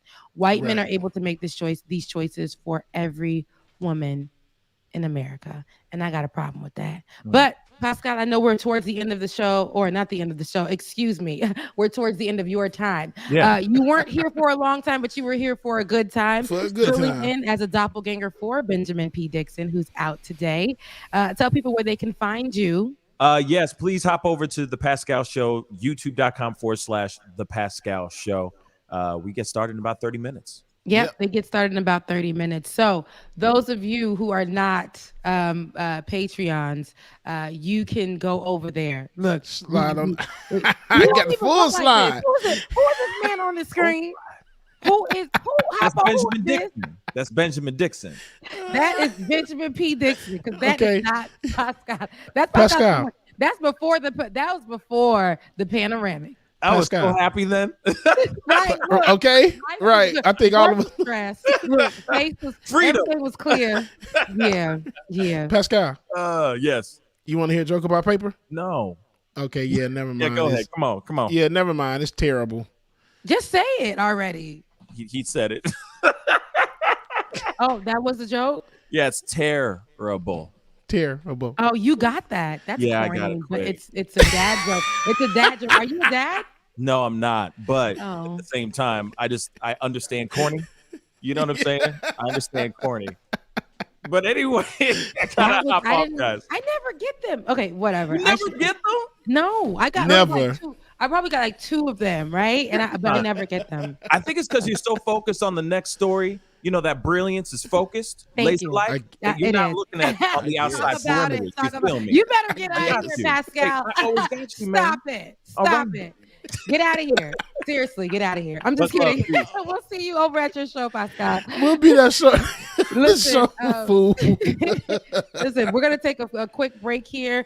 DJ, you're gonna play some good music. I'm gonna drop a beat or two.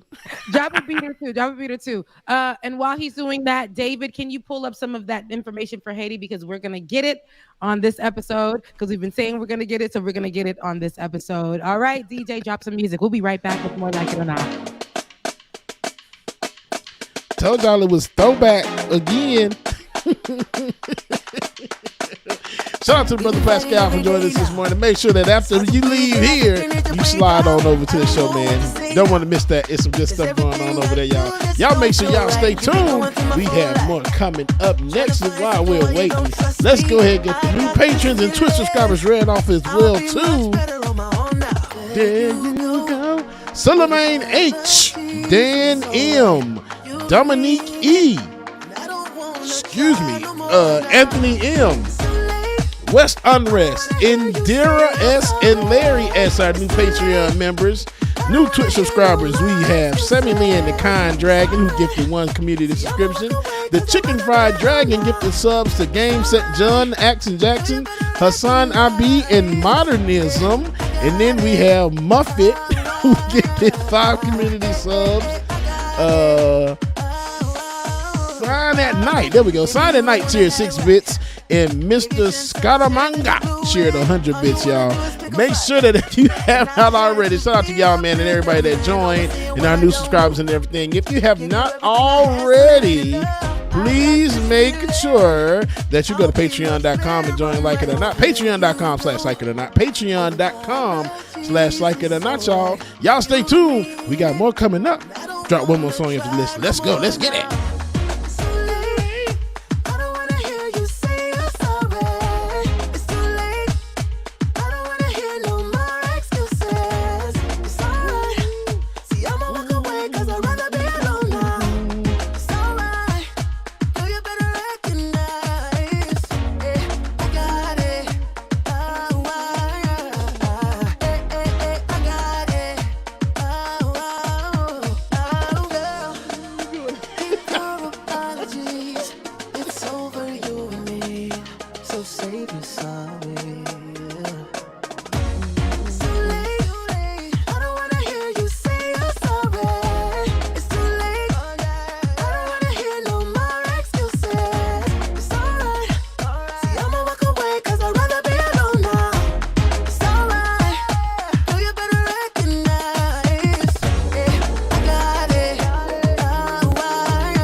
Sticks and stones may break my bones, but your words can't hurt me. No, you just can't hurt me. No, I ain't been right more than I've been wrong, and it still can't hurt me. No, it just can't hurt me. No.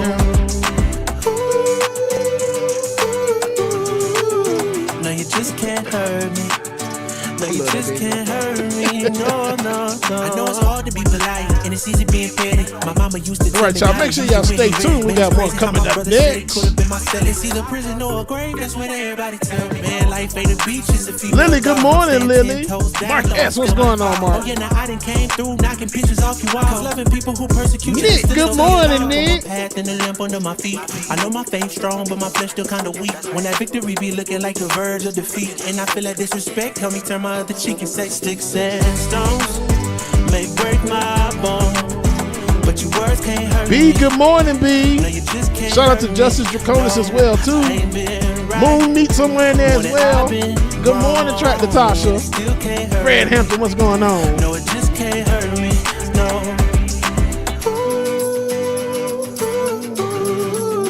No, you just can't hurt me. No, you just can't hurt me. No, no, no.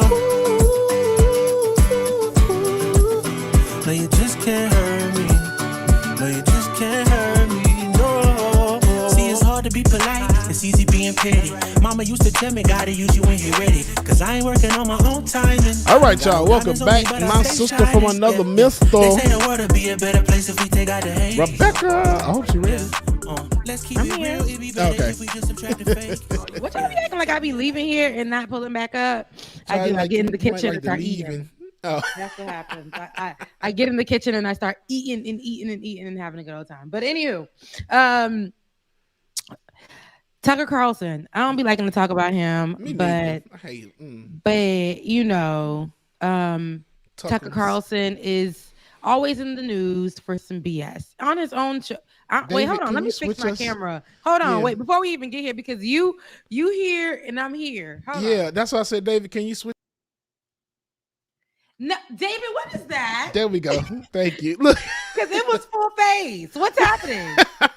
I tell you guys about that. But yeah. So Tucker Carlson is defending the vaccine, the fake vaccine cards.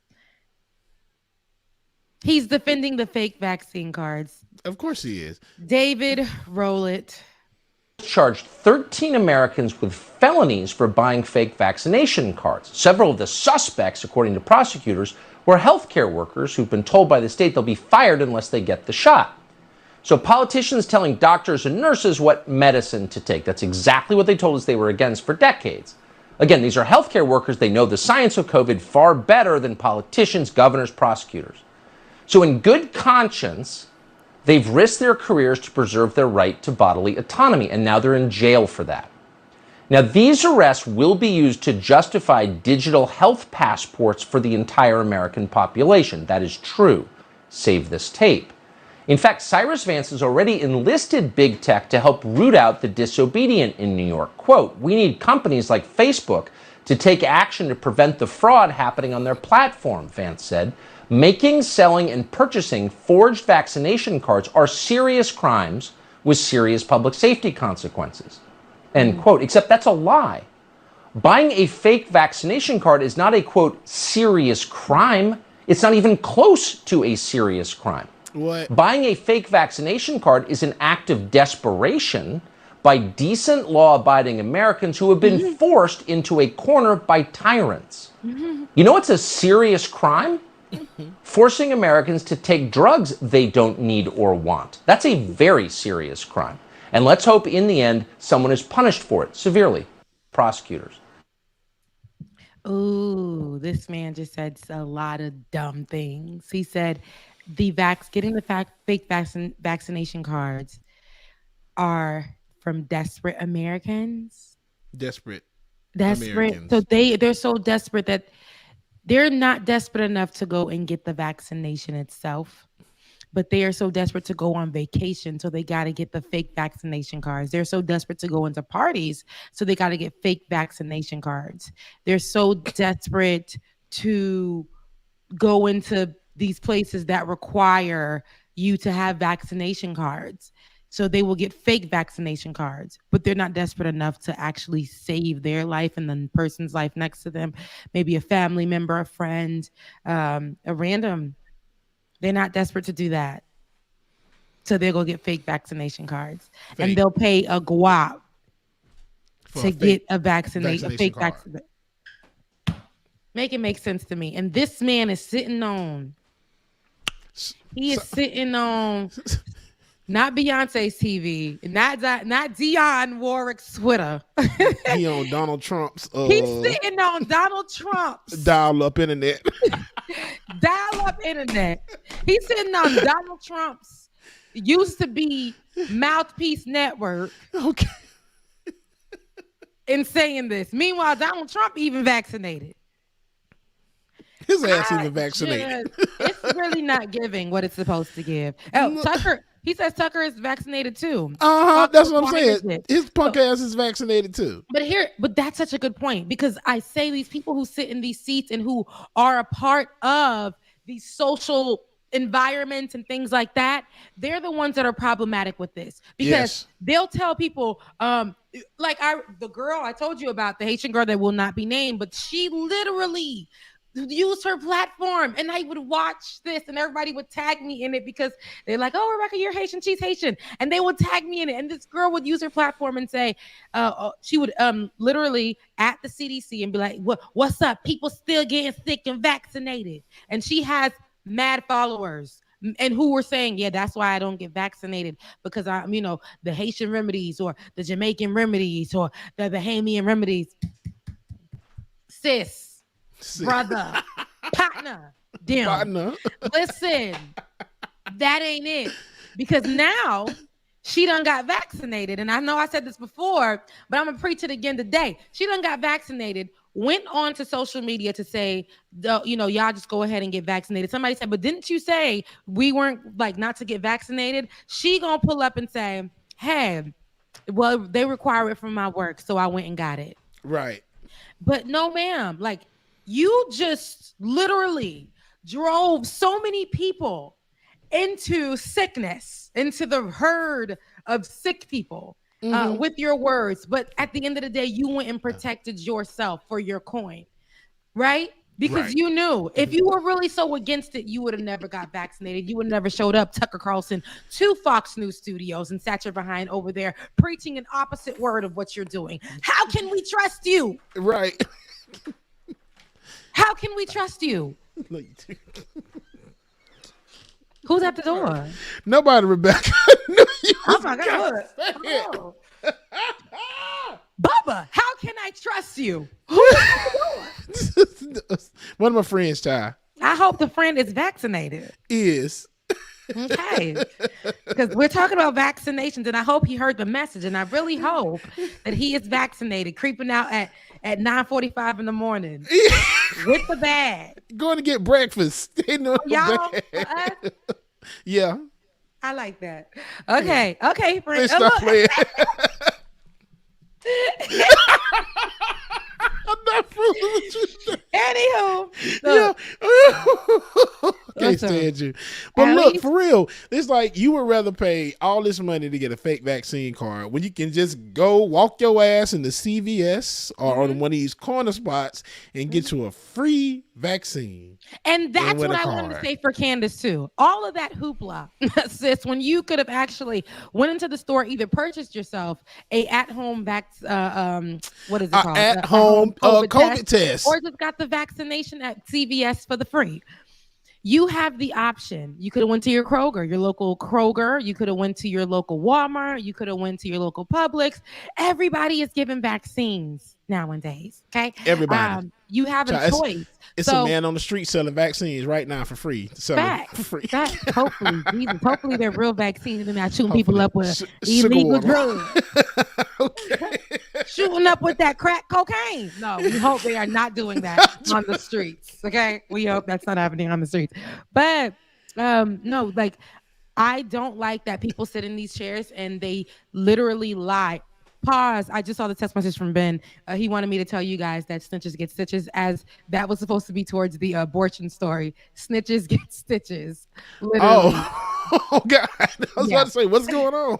Yeah, we fighting folks that's running their mouth about people getting abortions. But no, but back to all of these people, Tucker Carlson Texas lawmakers, Texas leaders, Florida leaders, and Florida lawmakers, all of them, people who are against the vaccine in public, but in private, they're vaccinated. I don't like that.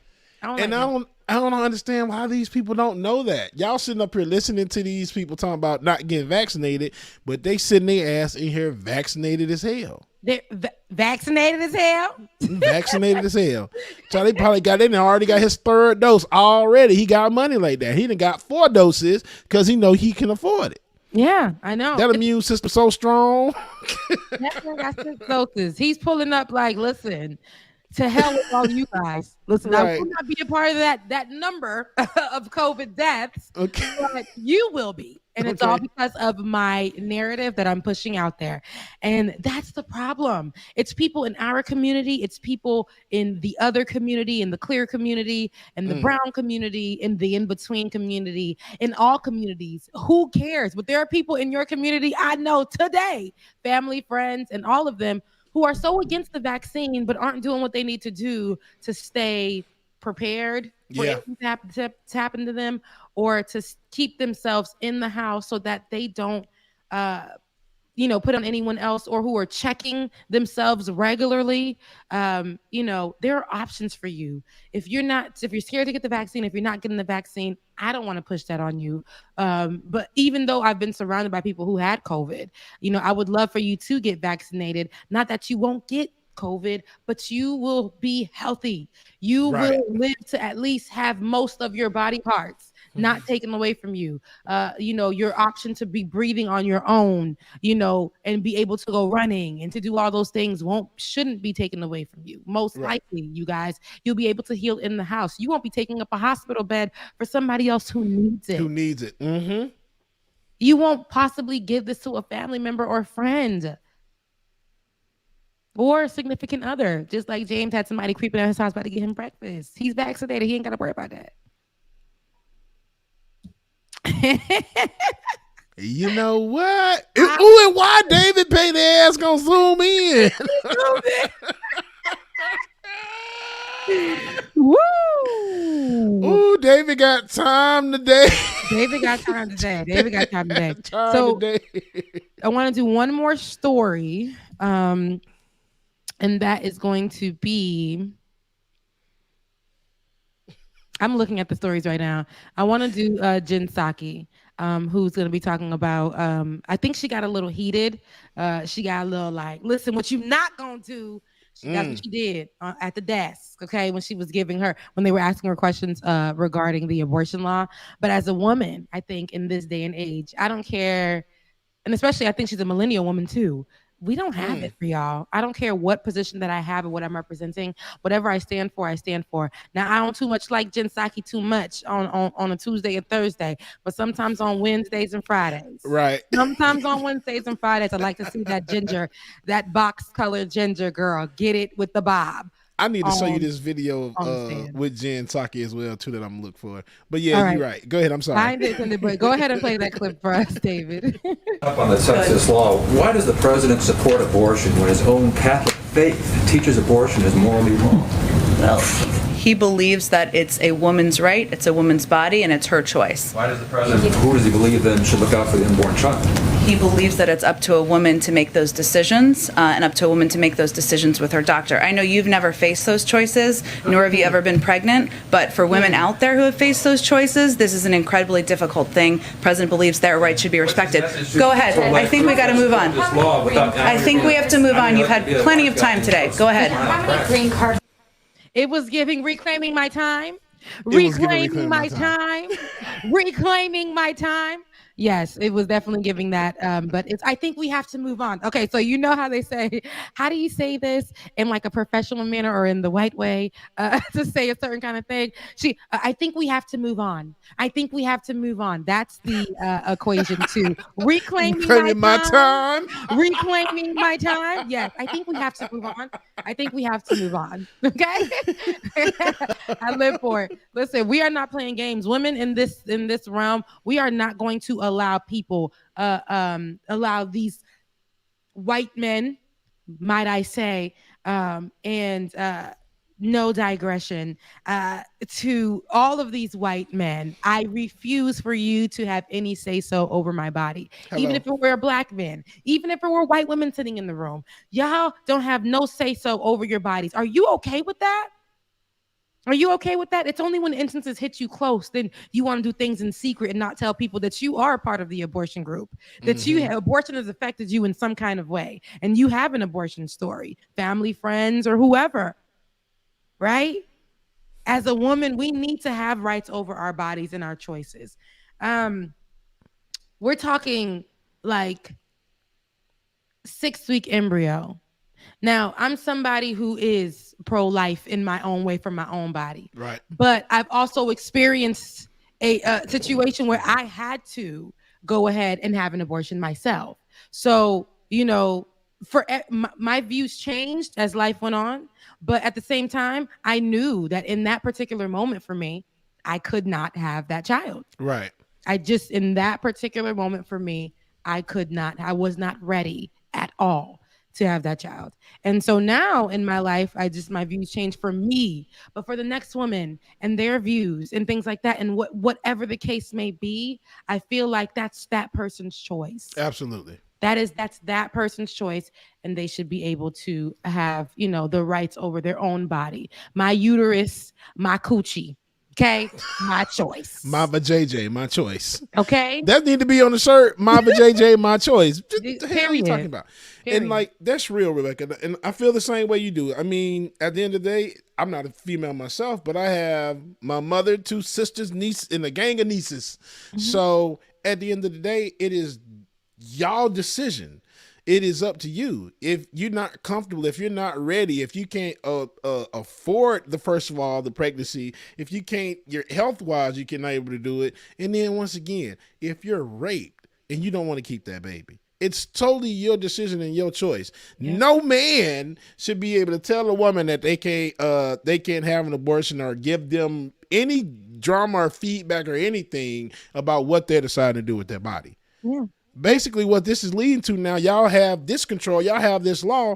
Now y'all gonna say y'all can't get breast implants. Y'all can't get a BBL. Y'all can't do none of that. Boy. Now y'all can't be going out of the country to go get these BBLs. You see what happens BBLs. when you stop people from getting in their body their choice, right? Yeah. Now, I may not agree with all these things, but at the same time, that's not my life. These girls be coming out with great surgeries. Some people don't look good with the surgeries. At the end of the day, some people have to go out of the country because these resources aren't available to them and stuff like that. But that's neither here or there. When it comes to things that really can save your life, like, hey, I'm not gonna have this baby because I may go through, or I may already be going through depression and postpartum, or before this baby, and God knows, what I need to be able to take care of this child. I don't want to go through the process of adoption. I don't want to, right.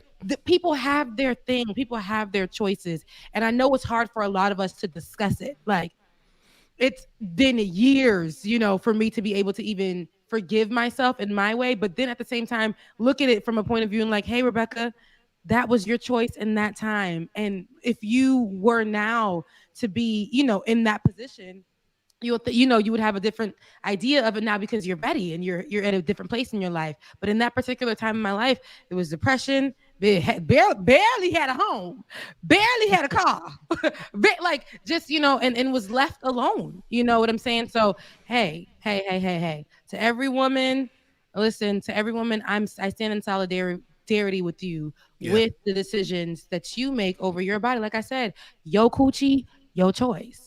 Yeah, I like the word coochie. Yeah, I like coochie. Hilarious. Now, let's move forward. I wanted to talk about some updates with Haiti. My sister actually went, and I meant to get you those clips from my sister yesterday. She went out to the Legacy Center and she volunteered her time with a few other people at the Legacy Center, ATL for Haiti.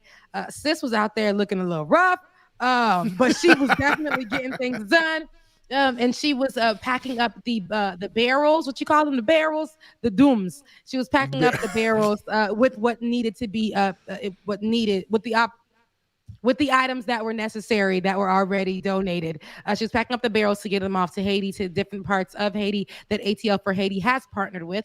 And I do appreciate everybody that has been going out there. There are still so many more barrels to fill. So if you're sending things, go ahead and send them. I'm going to read you off some information on what to donate. So let's go back to the others. There we go. We're going to do the non-perishable food items, even though that's not the top of the list, but that's something you can definitely donate. N95 mask, water-resistant traps, tents, gloves, flashlights with batteries, umbrellas, reusable water bottles, book bags, peroxide, sleeping bags, first aid kits, latex rubber gloves, gauze, ibuprofen or Tylenol, flashlights once again that have batteries, can openers, plastic utensils, you guys, the water purification tablets, necessary.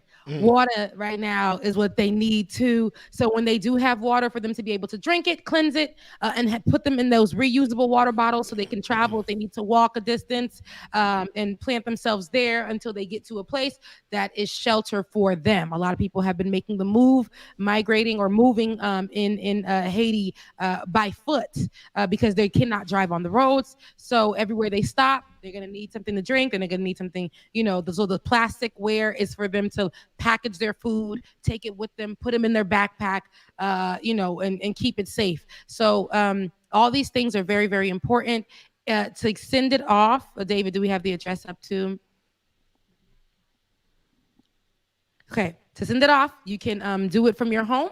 You can create a package, put things together, and you can mail it off. Our Legacy Center at 3015 RN Martin Street, East Point, Georgia, 30344, Monday through Friday, 9 a.m. to 7 p.m. They're open. You can even give them a phone call, 833-3-LEGACY. Again, that number is 833-3-LEGACY. And you guys can also visit them on their website at www.atl4haiti.com, where you can also sign up and become a volunteer. You can also reach them at info@atl4haiti.com. That's emailing them. And you can text them my piece to 44321. There's so many different options that you can do to give back to Haiti right here from Atlanta.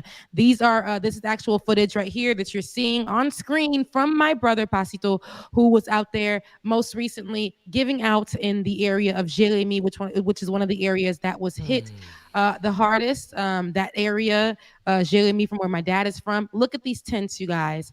Those are the setups on the side of the road. On the side of the road. On the side of the road, you guys. These are the tents that people are setting up. And it's not even enough to house one person in my mind, but this is what they're having to do. So everything that you send, I say it counts. I say it counts so much because I don't think it's really the clothes right now. I can't say that don't send it, but right now we're focusing on what they need in the now. And sometimes as people, we don't listen to the people's needs and wants. And they have been saying, the people on the ground have been saying, hey, this is what we need. I know what you're sending, but this is what we need right now.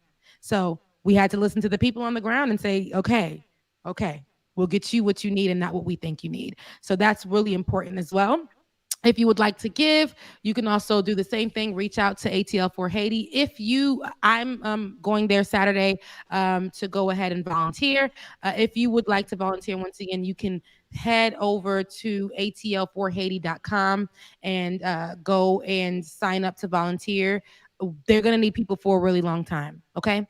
And your help is going to be something that goes really, really far, whether it's donating, whether it's going to volunteer, whether it's sending to me. Like I said, you can even send to me at Becca's Voice on Cash App or RebeccaAzor@gmail.com for PayPal, where you donate to me, I go purchase the stuff, and we go drop them off at either one of the drop-off locations that ATL for Haiti has, and that's what I've been doing, or give it to my brother, to do what he needs to do to get it to Haiti. So I know I said a lot, but I just wanted to squeeze that in there towards the end of the show. So, yeah. You did good. And I was going to ask you, what else is going on David's stupid. I see that too. Look, I'm like, dang, I'll be dropping my info too much. Now they're gonna be like, "What's up, Rebecca?" So people were really sliding in my DMs. It was too hot to handle. It was too hot. Come on, too hot to handle. Too hot to handle.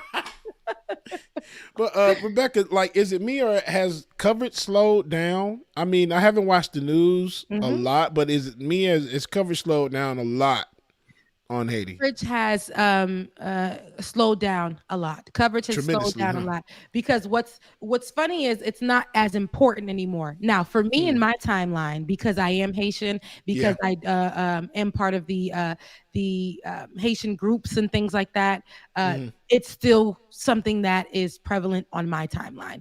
But for other people, it's no longer in their sight. It's no longer in their views. It's no longer something that they really care about. Not because you don't want to care about it, because there's so much going on in America.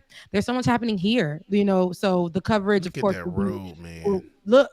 I'm talking. The car is lit. The car. I'm sitting with my brother in the car right now. In the car, right? He's driving because that's the car that he usually takes to go up the mountains and stuff. That thing is leaning. I can't even, this is crazy, but the coverage has slowed to stop because it's no longer something that is, I think, newsworthy for Americans with all of the things that are happening here, even the things that happen here, the coverage usually slows to stop, whether it's a Black man being shot down by police officers or a Black woman being shot down by police officers. We only have but a window of time to really get the information out there before it is no longer something that is relevant in American news, because what is important right now is the fact that Joe Biden's dog had bit somebody and was taken off to I don't know, a shelter or something. I don't even know, but who cares? Because the flooding that's happening in New York is ridiculous. The people who are probably displaced in New Orleans is ridiculous. I think over 23 people are dead in New York as a result of yesterday's storm or the day before yesterday's storm. Let's be honest. Priorities in mainstream media are really just about what's hot and what's not. And I know this, and that's why, me as a journalist, I had to change my ways, because I know that there were so many times that I chose stories that made no sense for a news cycle for me, but because it was what we considered newsworthy. But I thank God that we are in this independent space, and I get to consider what is newsworthy. I get to consider what I feel like saying, hey, I want this to continue, us to continue to talk about this. Hey, this is important to me. Hey, this is important to us. That's why, this is created by us and for us. And Haitians are Black. And we are, have struggles that are similar. And what happens in New Orleans, what happens in Haiti, what happens up the street right here in Atlanta is important and should always be something that we discuss, especially if it's, if it's important. We see things like this and the next week we won't talk about it, and we don't even know how the people fared out. After we done finish dragging it out on today's news cycle, next week it ain't important enough. We don't even care if FEMA came and assisted these people. We don't care to update you on what's happening at all. Which brings me actually to something else. Matthew Zadok, who was shot down by police officers when he was having a mental breakdown, and we discussed this on the show, and we even discussed it yesterday or the day before, I don't remember, but we were talking about how these Black people get, Black people get killed and murdered by police officers, and until somebody famous or with a big platform is able to bring that to light, then CNN and them will feel like, okay, now, because I'm telling you, the Matthew Zadok story, Representative Renita Shannon, who is a friend to the show, has pushed that for months. For months, she has pushed that out there to say, hey, we need more investigation on this, because that man died at his home, at the hands of police officer going into his home, being told that he was breaking into his home while he was having a mental breakdown. He was shot down in his home. And this has been for months. But it wasn't until somebody important, I guess, talked about it that the news cycle wanted to pick it up. And she's been pushing this towards a news cycle for a minute now. So that's Matthew Zadok, and he's local. It happened right here in Atlanta. So it's terrible. Yeah. So just to tell you how this news cycle thing works, I thank God that we have this platform once again because we get to really discuss things that are near and dear to us, but also things that do not get any light, any shine, anything. And you know, I know we're towards the end of the show, but I wanted to put that out because season 2 is coming up. And if you like what we're talking about now and you like that we can do our own thing, if you like it or not, from a Patreon today at patreon.com/like it or not. If you're not a Patreon and you still want to get over to the party, go ahead.